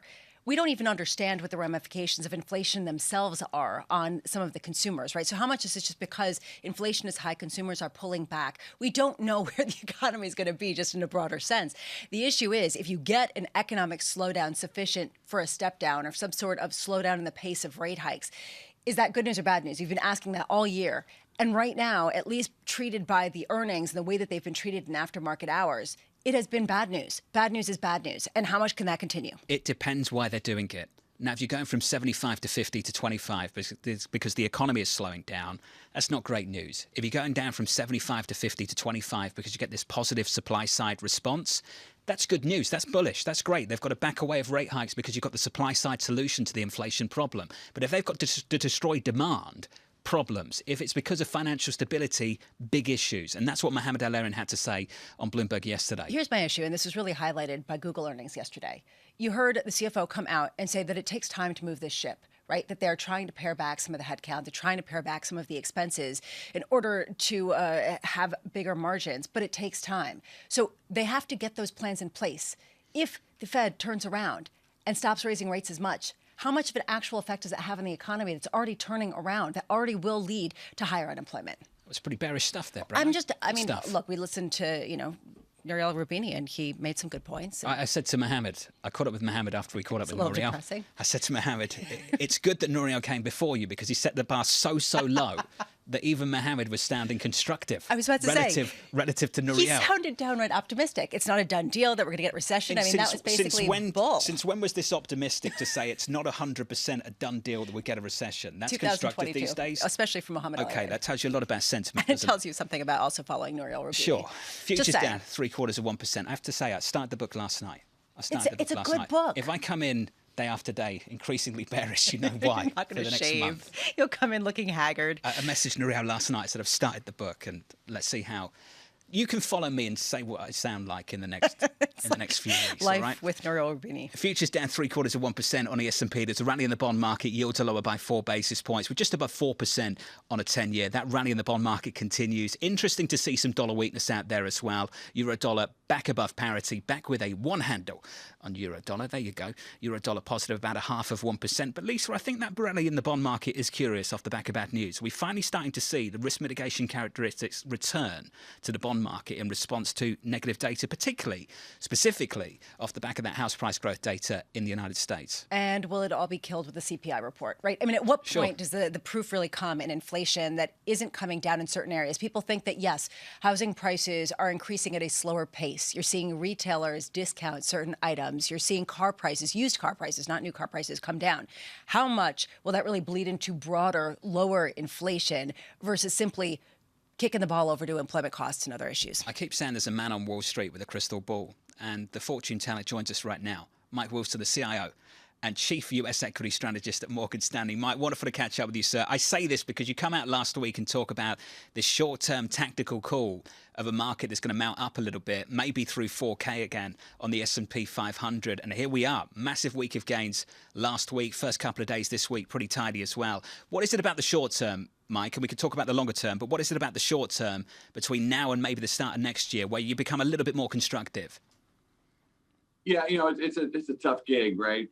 Making predictions is a tough job, especially about the future. But that's the life we've chosen. And look, we have to try and make these tactical calls when we feel like they're actually tradable. And we do feel like we got to a point a couple weeks ago, mainly for technical reasons. But there are some fundamental things that are changing too. Now, this summer we didn't actually try and pivot into that tactical move because we didn't have all the elements. Let's talk about them one at a time. The first one is, sentiment and positioning is extremely bearish, probably as bearish as we saw back in June at the last time we had a tactical rally.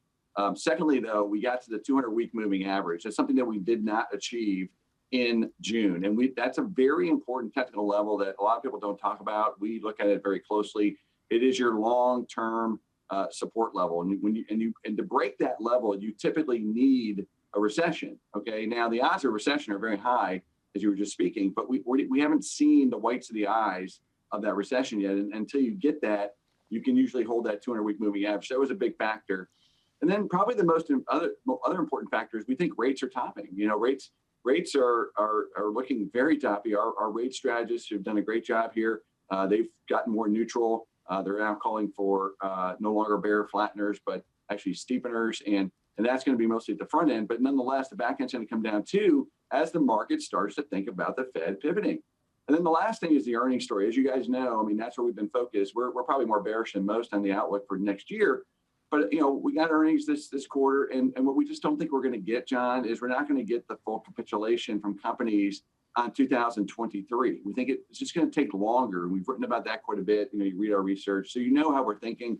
We're still bearish in the intermediate term. We don't think the bear market's over, but we do think this tactical rally is going to be big enough to try and pivot and trade it. For those clients who can do that. How far along, Mike, are we in this tactical rally? All rallies and all, downturns are about time and price, Lisa, as you know. I would say in terms of price, we've talked about 200-day moving average now is an achievable level. That's sort of 4150, but it's coming down. So depending on when you get there, that'll determine the level. I think in terms of time, it's probably into the holiday period, maybe Thanksgiving. Then we'll get the sort of, the Black Monday results, from the holiday shopping season, and we'll see if it is going to be a Black Monday or a Red Monday. Do we get the sell through? We're pretty discouraged, in terms of what we think we're going to get through on holiday sell through, mainly because what you just mentioned, there's going to be a lot of discounting to move some of that extra inventory, something we've been highlighting for a while. And so that's when we'll get the next chance to perhaps see, the fundamentals overtake the technicals on the downside. And then we think ultimately the bear market will be over probably sometime in the first quarter.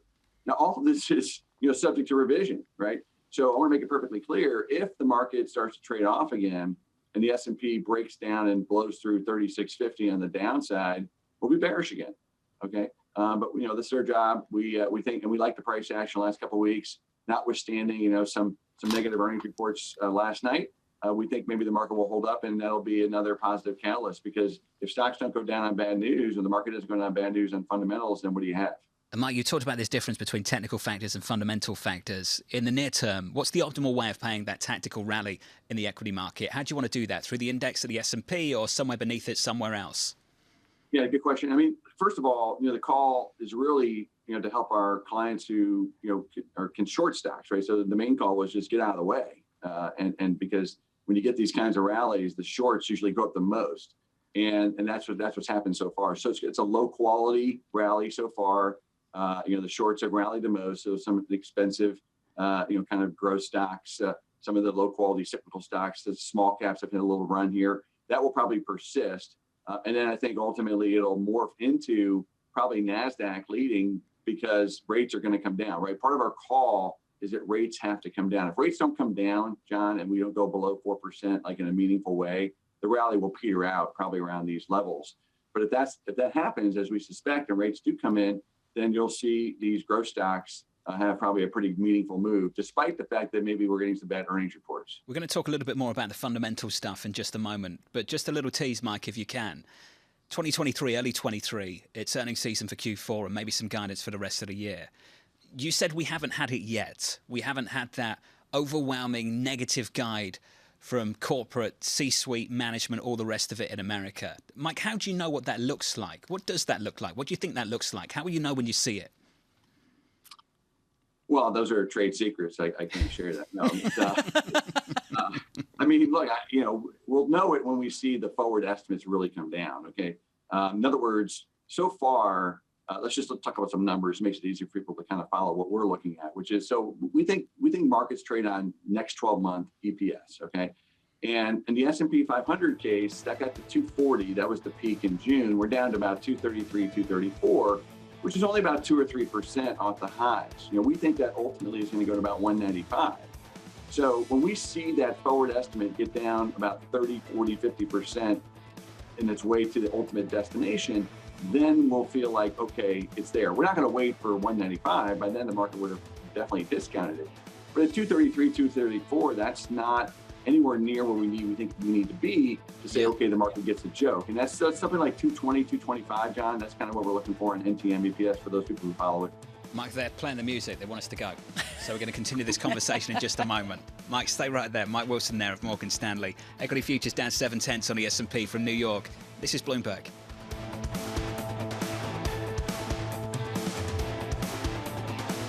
Gotta love that music. Keeping you up to date with news from around the world with The First Word, I'm Lisa Mateo. New British Prime Minister Rishi Sunak has delayed an economic strategy announcement that was due to be delivered on Monday. It will now be released on November 17th. Sunak seeking more time to make what his office calls the right decisions on managing the British economy. The government is seeking to plug a fiscal hole of more than $40 billion. Former Treasury Secretary Steve Mnuchin indicates the Federal Reserve's fight against inflation will show results soon. Mnuchin spoke at Saudi Arabia's Future Investment Initiative. You are going to see inflation in the U.S. begin to come under control. Now, it will probably be a 2-year period, but you're going to begin to see that, I think, relatively quickly. And I think people are overestimating the Federal Reserve's actions, just as they underestimated it. Mnuchin also said that China faces a significant slowdown that will have an impact on the world economy. Bloomberg's learned that Elon Musk is promising to close the acquisition of Twitter by Friday. Musk made the pledge in a video conference call with bankers helping fund the deal. They're providing $13 billion in debt financing. Global news 24 hours a day on air and on Bloomberg Quick Take, powered by more than 2,700 journalists and analysts in more than 120 countries. I'm Lisa Mateo. This is Bloomberg.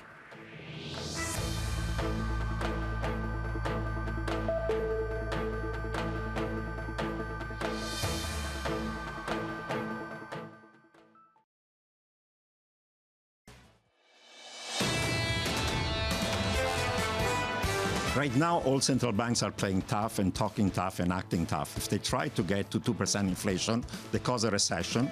And this recession is not going to be short and shallow. It's not going to be garden variety. It's not going to be plain vanilla. It's not going to be 2 quarters of negative growth, then inflation collapses and they can ease again. Nouriel Roubini, the CEO of Roubini Macro Associates, out with a new book in the last week or so as well. Pretty depressing stuff. But on the short and shallow stuff, I have to say, think about how the consensus has shifted through the year. Do you remember we were never going to see a 50 basis point hike? Then we were never going to see 75. Then we'd never see 2 75 basis point hikes. And surely rates wouldn't go through 4. A 5 handle? Absolutely no chance. Here we are. And now it's all recession, short and shallow. The overwhelming consensus. Right. And as you've said, is this the new transitory? The interesting thing is, Nouriel Roubini, I asked him, do you get a lot of pushback? You're always bearish, so why should anyone listen? And he said, from people who actually are in the know, when they read this, you're laughing at me. And he said, laughing. No, because he said... I feel like you're asking a friend. Do they ever push back against you? Because they push back against me all the time. Were you asking for yourself? Do we have a guest? We have a guest. Can we move on? We've got Mike Wilson. Saying, he said, people agree with him, which I think is interesting. He has some good points. Okay, cool. I'm going to get to Mike right now. Thanks, good. Hi, Mike. You just won, and I'm happy to say you were just ranked the best portfolio strategist in the latest institutional investor survey. Mike, I know you well. You'd share that prize with the whole of your team. Mike, can we start there? Can you walk me through what has really given you and the team the edge this year as you've worked through a really fast-moving economy and a tremendously difficult market? Thanks, John. I appreciate that. And you're right, it's a team effort. I mean, a lot of effort goes into this ranking. A lot of it has to do with just client service, if anything else. Our calls have been right. But, what clients pay us for and what clients really want from us is critical thinking and, holding their feet to the fire on, kind of what's happening. And I think what's allowed us to maybe get ahead of the curve a little bit is I'll go back to 3 years ago, and our research well. We first started talking about the recession itself. It was going to be really nasty, but then the V-shaped recovery. And we said the next cycle will be hotter but shorter. And so having that framework, right? We're cycle analysts, a little different than psychoanalysts, but we're cycle analysts, and we look at history. Yeah, well, it's similar. But it helps us understand kind of, okay, well, what does this period look like? They're never the same exactly, but having that context, that historical context, we spend an enormous amount of time on that. Plus I'm a little bit older, so some of it I lived through. And we understand when we see something, okay, it's different this time. And that helps us sort of stay ahead of the pack. Not always, but I think in this year in particular, right, we saw early on that this is going to be a shorter cycle. The Fed was going to have to move faster than people expected. That was going to, curtail expectations on profits. Ultimately, the fire and ice narrative is played out. And that, so just being willing to kind of get in front of the pack, I think has really helped us, not just this year, but in years past as well. And of course, when you do that, you run the risk of being wrong. Okay. And we're wrong occasionally, and it's not always right.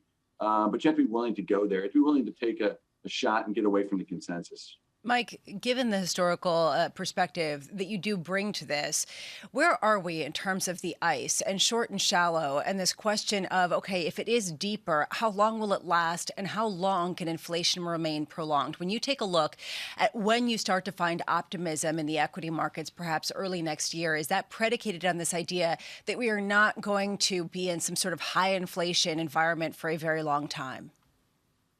Yeah, I mean, here's a great example where, we have a view that is not consensus, and we have more conviction in it. We've been actually thinking about this for 4 or 5 years. If you go back and look at our research, we didn't just pull it out of left field. We think we're entering, the end of financial repression, the end of secular stagnation, and actually the pandemic was the catalyst to kind of break us out. Now, of course, we're experiencing this first wave of inflation, which was spectacular, and more than people expected. But we think we're into what we think is a boom-bust environment. It's very similar to the post-World War II period of 40s and 50s, where we had more frequent recessions and inflation was volatile. Okay, so it wasn't higher and then stayed there. It was high, low, and the trend is up. Okay, so we have no naive belief that we're going back to the way the world was, lower for longer, and the Fed can continue to keep, rates at 0 or lower. We're never going back to that. It's going to be something different. But we also don't think it's the 70s where we're going to have this cost push inflation. We've always said that we think it's a demand pull inflation, and that demand is waning now as supply picks up. And so that will create the ebbs and flows. And what we really think we're in is a volatile economic outcome, which includes inflation and includes nominal GDP, includes all the factors, and it's just going to be a lot more volatile, and that's just a different environment. And if you understand that, it can be quite profitable if you understand how to trade it on both sides. Mike, just a final question from me then.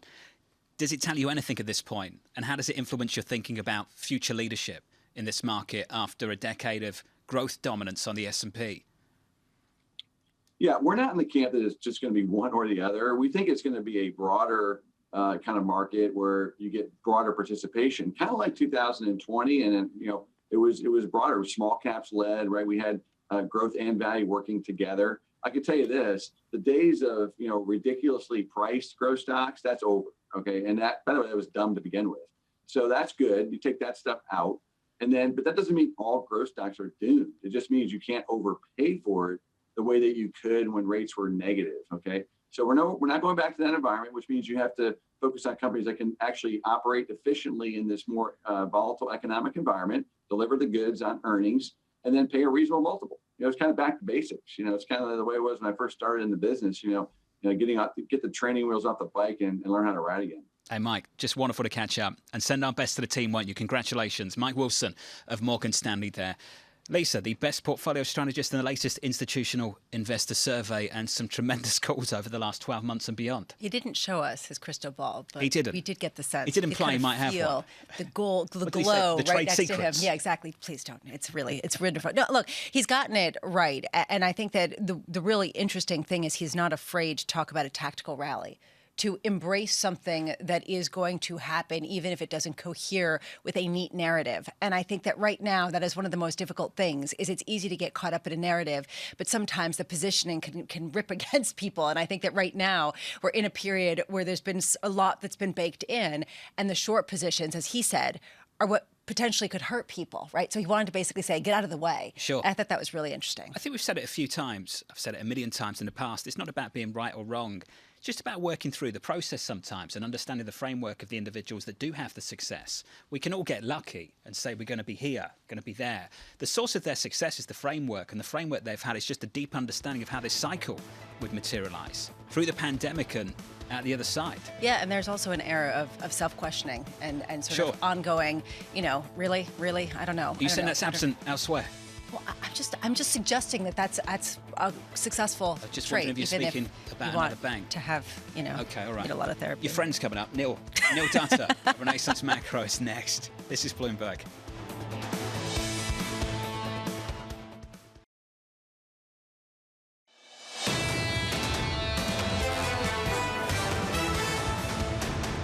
I could tell telling you, over the next 12 months, we'll spend a lot more time looking at housing data, and we're going to do that in about 10 seconds' time. Good morning to you.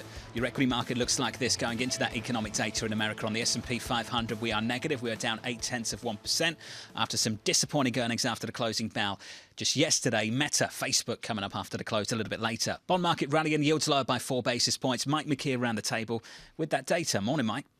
Good morning, John. Well, we've got some interesting news for the markets and for economists to try to figure out how this fits into third quarter growth, because we got the September advanced good trade balance. It's a lot worse than anticipated, $92.2 billion, and that is down, well, I guess you'd call it down. It's wider than the 87.3 in the month of August.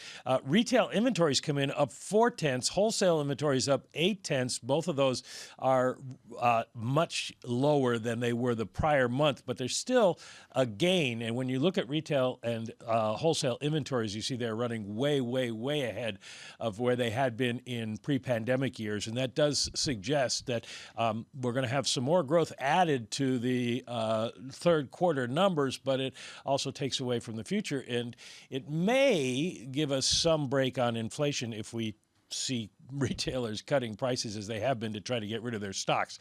And the number John was referencing in terms of housing, the Mortgage Bankers Association's mortgage application index falls 1.7% in the month in the last week. That's down from 4.5% drop the week before. And when you look at the overall index, it is now the lowest since 1997. So people are really bailing out of the housing market.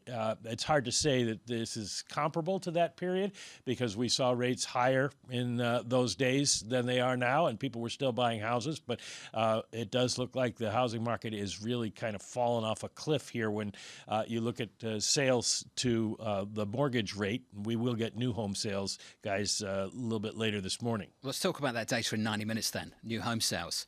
What are you looking for? Mike, can you frame just how bad it is in U.S. housing at the moment? Well, new home sales are going to be a little odd. The consensus is we're going to see them drop, but we have seen housing starts hold up generally well and building permits actually rise because builders have backlogs. So new home sales are based on basically when you sign contracts. Now, contracts are going to be canceled in some cases as mortgage rates go up and people decide they can't afford them. But it's the existing home sales numbers that will really give you an idea of where housing is. And existing home sales have started dropping tremendously. Those are based on closings, and that was mortgage rates a couple of months ago. So we should probably see further declines ahead. You're going to stick around with us?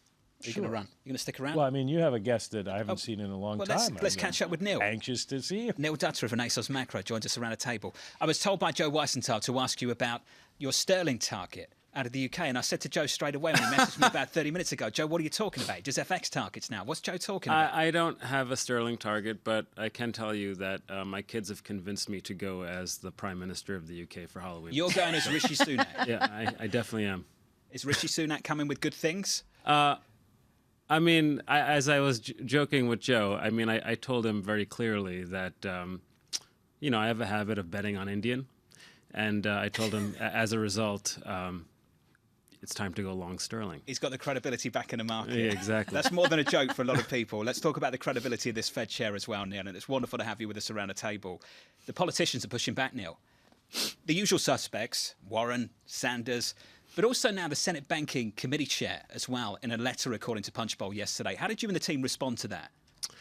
Well, I think it's amusing. You know, look, if the prediction markets are right, they better get in their jabs right now, because the likelihood is that the Republicans will sweep both the House and the Senate if the prediction markets are right.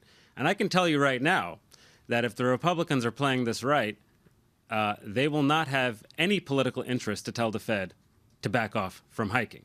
So threats to the Fed's independence from higher interest rates, I think, will be dramatically coming down once the Republicans take over the Congress, because they want the Fed to keep hiking. to slow the economy down, to improve their own political fortunes going into the 2024 elections. This is actually really important because it also suggests an unwillingness on the fiscal side at a time when we're heading into a downturn. Does this mean that any fiscal impulse from Washington, D.C., based on the outcome that you said is most likely, is going to be that much more reduced and going to be that much less of a counter-cyclical balance to what's upcoming? Well, I think that's the case going forward. I mean, the next time we have an economic slump, given where interest rates are, and given the recent experience with inflation, I think it's highly likely that we'll have less countercyclical policy, both not only from the monetary side, because I don't think the Fed will be going as aggressively next time around, but also obviously from the fiscal side, because the fact that interest rates are higher means that the government's spending more on interest expense, which will limit their ability to backstop the economy. Growing issue coming out of the election, if the Republicans take control, is the presumptive Speaker of the House, Kevin McCarthy, saying that they will hold the economy hostage to the debt ceiling, which would come up theoretically sometime in the first half of the year, and that they are basically willing to go up to the line and maybe fall over and see the U.S. downgraded or default. How much of a risk do you think that is? I think it's a risk. I don't know that it's any more than previous years. I mean, remember, we've had this happen with, Democratic president. Back in 2011, Republicans just got into power. We pushed up to the limit. The debt did get downgraded, and what happened with interest rates? They actually declined at the time. So maybe this time will be different, but I have a feeling that they'll push up to the last moment, and if it wasn't for the last minute, nothing would get done, sort of. I hope we're not doing that again anytime soon, Mike, but I share your fears that we might be pretty soon as well. Neil, the pushback that we often get on this show when we have guests come on and talk about runaway inflation is just to open your eyes and look beyond the data. Look at freight rates, look what's happening with supply chains, look at what's happening with house price data, with rents in certain cities starting to roll over a little bit. When does that start to show up? I mean, is there a statute of limitations on those arguments? I mean, that's my issue. We've been talking about those issues for the last 6 months, and that's not to say that those things aren't happening, but during that time, core inflation's actually accelerated, and underlying inflation's actually accelerated. So I think there's a statute of limitations on those arguments. I think ultimately what we're talking about there is just relative price shifting. If, let's say people are getting paid and they have their jobs and their wages are growing at 5%, okay? And now the rent burden is becoming too onerous, so everyone who decided to go out and live on their own decides to shack up with a roommate. What did you just do? You gave yourself a tax cut. If you don't lose your job, you're not paying as much on rent. That frees up dollars to go spend elsewhere, driving up the prices for those other goods and services upon which you are spending money. And so I don't know where the money's going to go, but I can tell you, absent a sort of spontaneous increase in the savings rate, it's highly unlikely that, all they're talking about is really relative price shifting. I don't necessarily think that's the way the Fed is thinking about inflation, rightly or wrongly. For whatever reason, okay, and my job is not to tell people whether I think it's right or wrong. It's about trying to tell people what I think is going to happen. And rightly or wrongly, the Fed views the labor markets as the conduit to achieve their inflation objectives. And that means you need to see higher unemployment. And if that's the goal, they are failing miserably, okay? I mean, we just learned that, despite all the sort of chatter about tech layoffs, I mean, Google's still hiring lots of people. I mean, all these large tech companies are hiring lots of people. Consumers still feel very confident about the jobs market. Claims are still very low. Even if you look at regional manufacturing indicators that have been slowing down, the employment components within them remain relatively strong. I wanted to ask you, though, about big tech. That's exactly where I wanted to go, because it's perhaps we haven't seen the job cuts yet, but perhaps they're coming based on the rhetoric from Google, based on the rhetoric that we've heard from Meta or Facebook, based on the rhetoric that we've heard pretty much across the board. Today, Seagate Technology Holdings says that it's going to cut 3,000 jobs. I mean, we keep hearing anecdotally, yes, this is happening. So is it too soon to say that we're not going to see those broad-based tech cutbacks? I mean, I think you are seeing those cutbacks, but I think what also is happening is that there are lots of job openings, and so those people are transitioning relatively quickly to new employment opportunities. And one of the things we find is that, the median spell for unemployment is like very low. I mean, maybe less than 10 weeks. So I think a lot of those people may be getting layoffs. Not to say the news is fake. I mean, but they're just, the fact that continuing claims remain low tells you that those newly laid off people are transitioning into new jobs pretty quickly. What do you make of this step down argument then? This story that came out of the Wall Street Journal, 75 to 50 to 25. I think that's implicit in the Fed's dots plot. Now, the issue is for the Fed is that if every time they hint at a mini pivot, the market rips and break-even rates go up 10 basis points, that's a problem, and it makes the pivot less likely. So I do think, the risk is that they end up doing more than what they've already signaled in the dots plot. I wouldn't be surprised to see a Fed funds rate, well north of 5%. I think we're actually on a glide path to that. And the fact that, to me, the most notable thing that Chair Powell has said was at the September meeting when he had that kind of moment where he said, I don't know what the path will be. I can just tell you it'll be enough. That, to me, tells you that relative to whatever they've put into their dots plot, it's likely to be higher than that. They want to put a lid on markets, Lisa, and on financial conditions. Yeah, that's the problem, right? This sort of self-fulfilling prophecy. Sure. But what Neil just said there, then they're on a glide path to well north of 5%, and they're going to have to get there because they can't signal anything close to a pivot unless things are so bad. Well, there's room that things may bad. even improve, in the equity markets between now and year end. I mean, I think that's the interesting thing is that, from my climate, I don't follow Europe closely, but, I was just in London not long ago, and I can tell you that people are feeling a little bit better about the European energy situation. The weather's we warmer. We talked about the Rishi Sunak rally. Sure. That's going to take pressure off the U.S. dollar exchange rate, which will breathe life into cyclical stocks like industrials, which, by the way, have been outperforming. So, you can see a potential melt up into the end of the year. I've got the final word here. If you're going as Rishi, you need one of these. I was about to say, skinny tie. I've got to get all you about a slimmer the skinny tie. I was thinking the same I think thing. I have to buy the Prada shoes first. And the Prada shoes. And I've got no idea where that suit's from either, but I'm sure I can't afford it. Neil Dutta, Renaissance Macro. Neil, just absolutely awesome. Thank you, sir. Coming up in the next hour, looking forward to bringing you the opening bell with Jim Keene of BlackRock, Priya Misra of TD, and Troy Gajewski of FS Investment Solutions. This is Bloomberg. Keeping you up to date with news from around the world with the first word, I'm Lisa Mateo. For the first time in more than 2 decades, mortgage rates in the U.S. have gone over 7%. That's according to the Mortgage Bankers Association. Its survey found that the contract rate on a 30-year loan rose to almost 7.2% last week. That extends a string of steep increases that have really cooled the housing market. President Biden congratulated new British Prime Minister Rishi Sunak in a phone call. The two discussed the Russian invasion of Ukraine and challenges arising from China. They also talked about the unresolved issue of the Irish border after Brexit. A new report from the United Nations paints a grim picture of global warming. It says that the Earth is on track to warm by more than 2 degrees Celsius by the end of the century, despite plans to cut greenhouse emissions. The UN says the good news is that projections show emissions won't increase after 2030. South Africa has set more ambitious targets to stabilize public finances without having to raise taxes. It's also revealed the broad outline of a plan to tackle the state's power utilities' unsustainable debt. The utility, Eskom Holdings, has more than $22 billion in debt.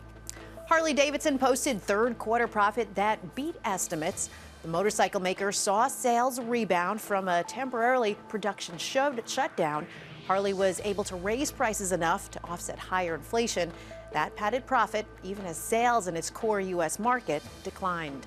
Global news 24 hours a day on air and on Bloomberg Quick Take, powered by more than 2,700 journalists and analysts in more than 120 countries. I'm Lisa Mateo. This is Bloomberg.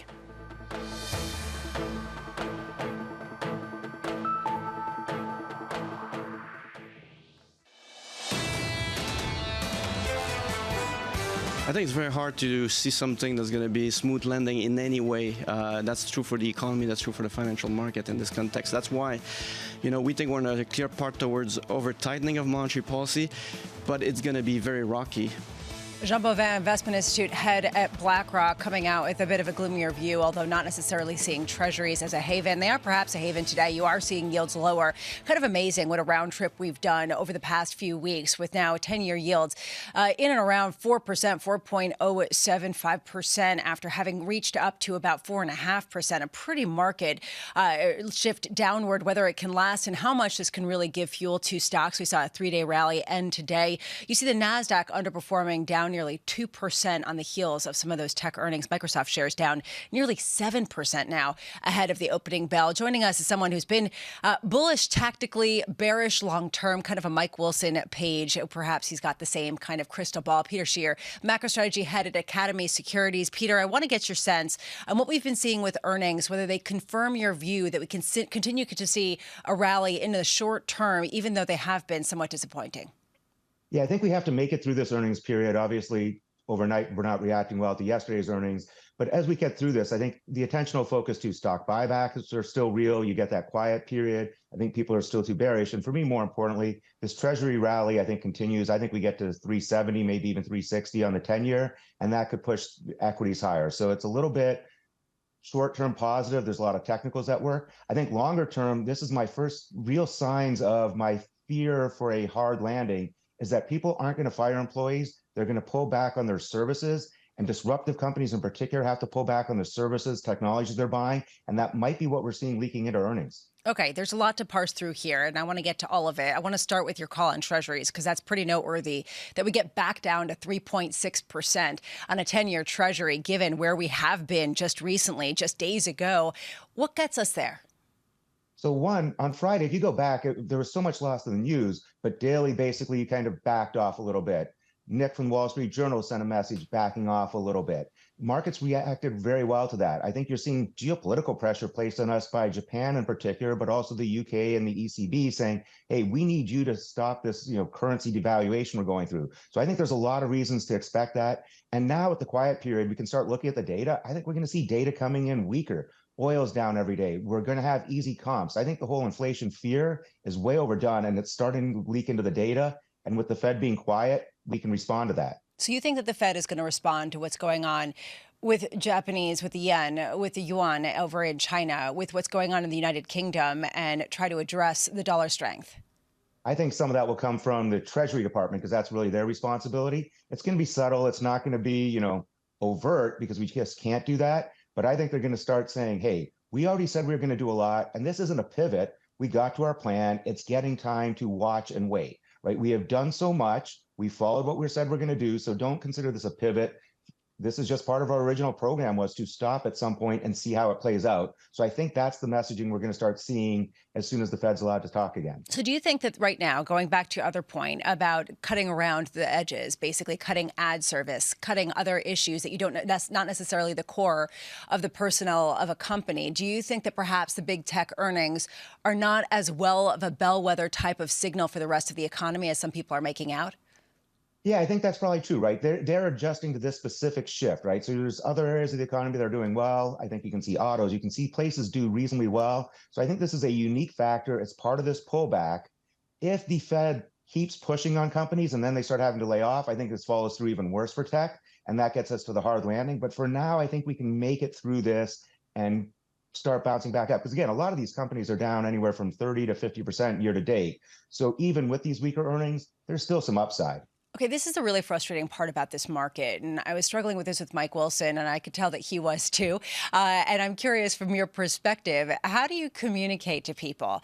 Short-term, technical rally, but don't worry, I'm not actually optimistic about anything, and we're going to crash later on. How do you understand the pivot point in markets about when bad news becomes bad news? We start to understand some sort of hard landing that is divorced from the Fed's response mechanism. That's a great question. For myself personally, I was trying to think in terms of, the next 20 bips on the 10-year treasury or the next 5% on equities. And unfortunately, now that means I'm a day trader almost, because it moves so quickly. So I'm trying to avoid that and really make sure that I'm explaining to my customers, okay, this is short-term tactical, this is medium-term markets, and this is what you have to be doing for your firms or your companies longer term, like exiting China, et cetera.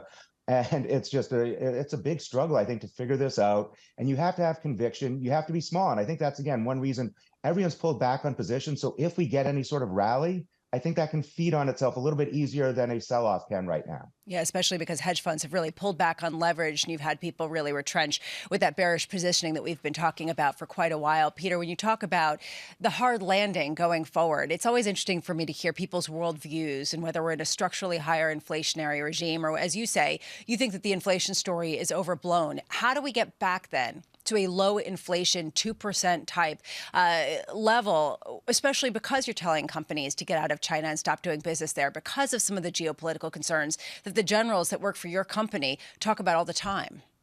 So I think we have to take a step back and think about the starting conditions. Where did this inflation start? It happened because people were buying two of everything, right? People were so worried about their supply chain issues, they went and bought two things. Then you looked at companies themselves, they were ordering more in their supply chains. You had all these supply chain issues. The supply chain issues are dissipating. The consumers overspent. They're slowing down. I look at autos, for example, right? You go back a year ago, every email you were getting was someone looking for your used car. Then it was like, oh, buy this used car, get a new one. Now there's new cars again. This thing has shifted rapidly. Prices are declining. People are responding to the wrong metrics of inflation, right? The Fed kept talking transitory. They got it wrong to some degree, but some of these things are going away. And look right now, all the fears for Europe, energy prices are coming down there. Oil, despite OPEC plus cuts, coming back down. There is a real problem in the economy, and that's what slows us down. And that's why I guess I'm so bearish about a hard landing. I think we've already done too much, and we've set a chain reaction in motion that is going to lead us to real problems later this winter. So you don't think that there's a wage price spiral in any capacity? I don't. I think you see some great headline numbers about the wages. I think companies have still been reluctant to hire. But your last guest, I think, made a great point. So tech companies are letting go, but tech is such demand that they can find jobs. But I think as these services cuts start coming through, if that's what we're really seeing, the next step is cutting your employees. And that, to me, is a real risk. If we can't get through some of the inventory hangovers and things that we have, people are just thinking about the wrong problems. They're all worried about the situation we were facing last year. And it's a very different. And if we step back, that idea of starting conditions matter. Supply chain's gone, consumer overspending's done. It's shifted heavily towards services overspending. But I think even that starts to go away. So January could be a little bit bleak. Just real quick here, Peter, do you see 0% Fed funds rates in the next 5 years? Ooh, I don't think I see that. I think they're going to be very reluctant to ever pull back. I think they've also realized that QE is really a nuclear option, and we treated it like a pea shooter. So somehow we have to extricate ourselves from QE, and we'll be reluctant to use that. So I don't think we ever go back to this easy money, because behind the scenes, they probably will admit that it does blow bubbles, but we will see easier policy over time. Peter Scheer of Academy Securities, thank you so much. And coming up, we're going to be speaking with Sam Zell, founder and chairman of Equity Group Investments, that is on Balance of Power, with David Weston. Right now in markets, you are seeing a bit of softness after disappointments in big tech. This is Bloomberg.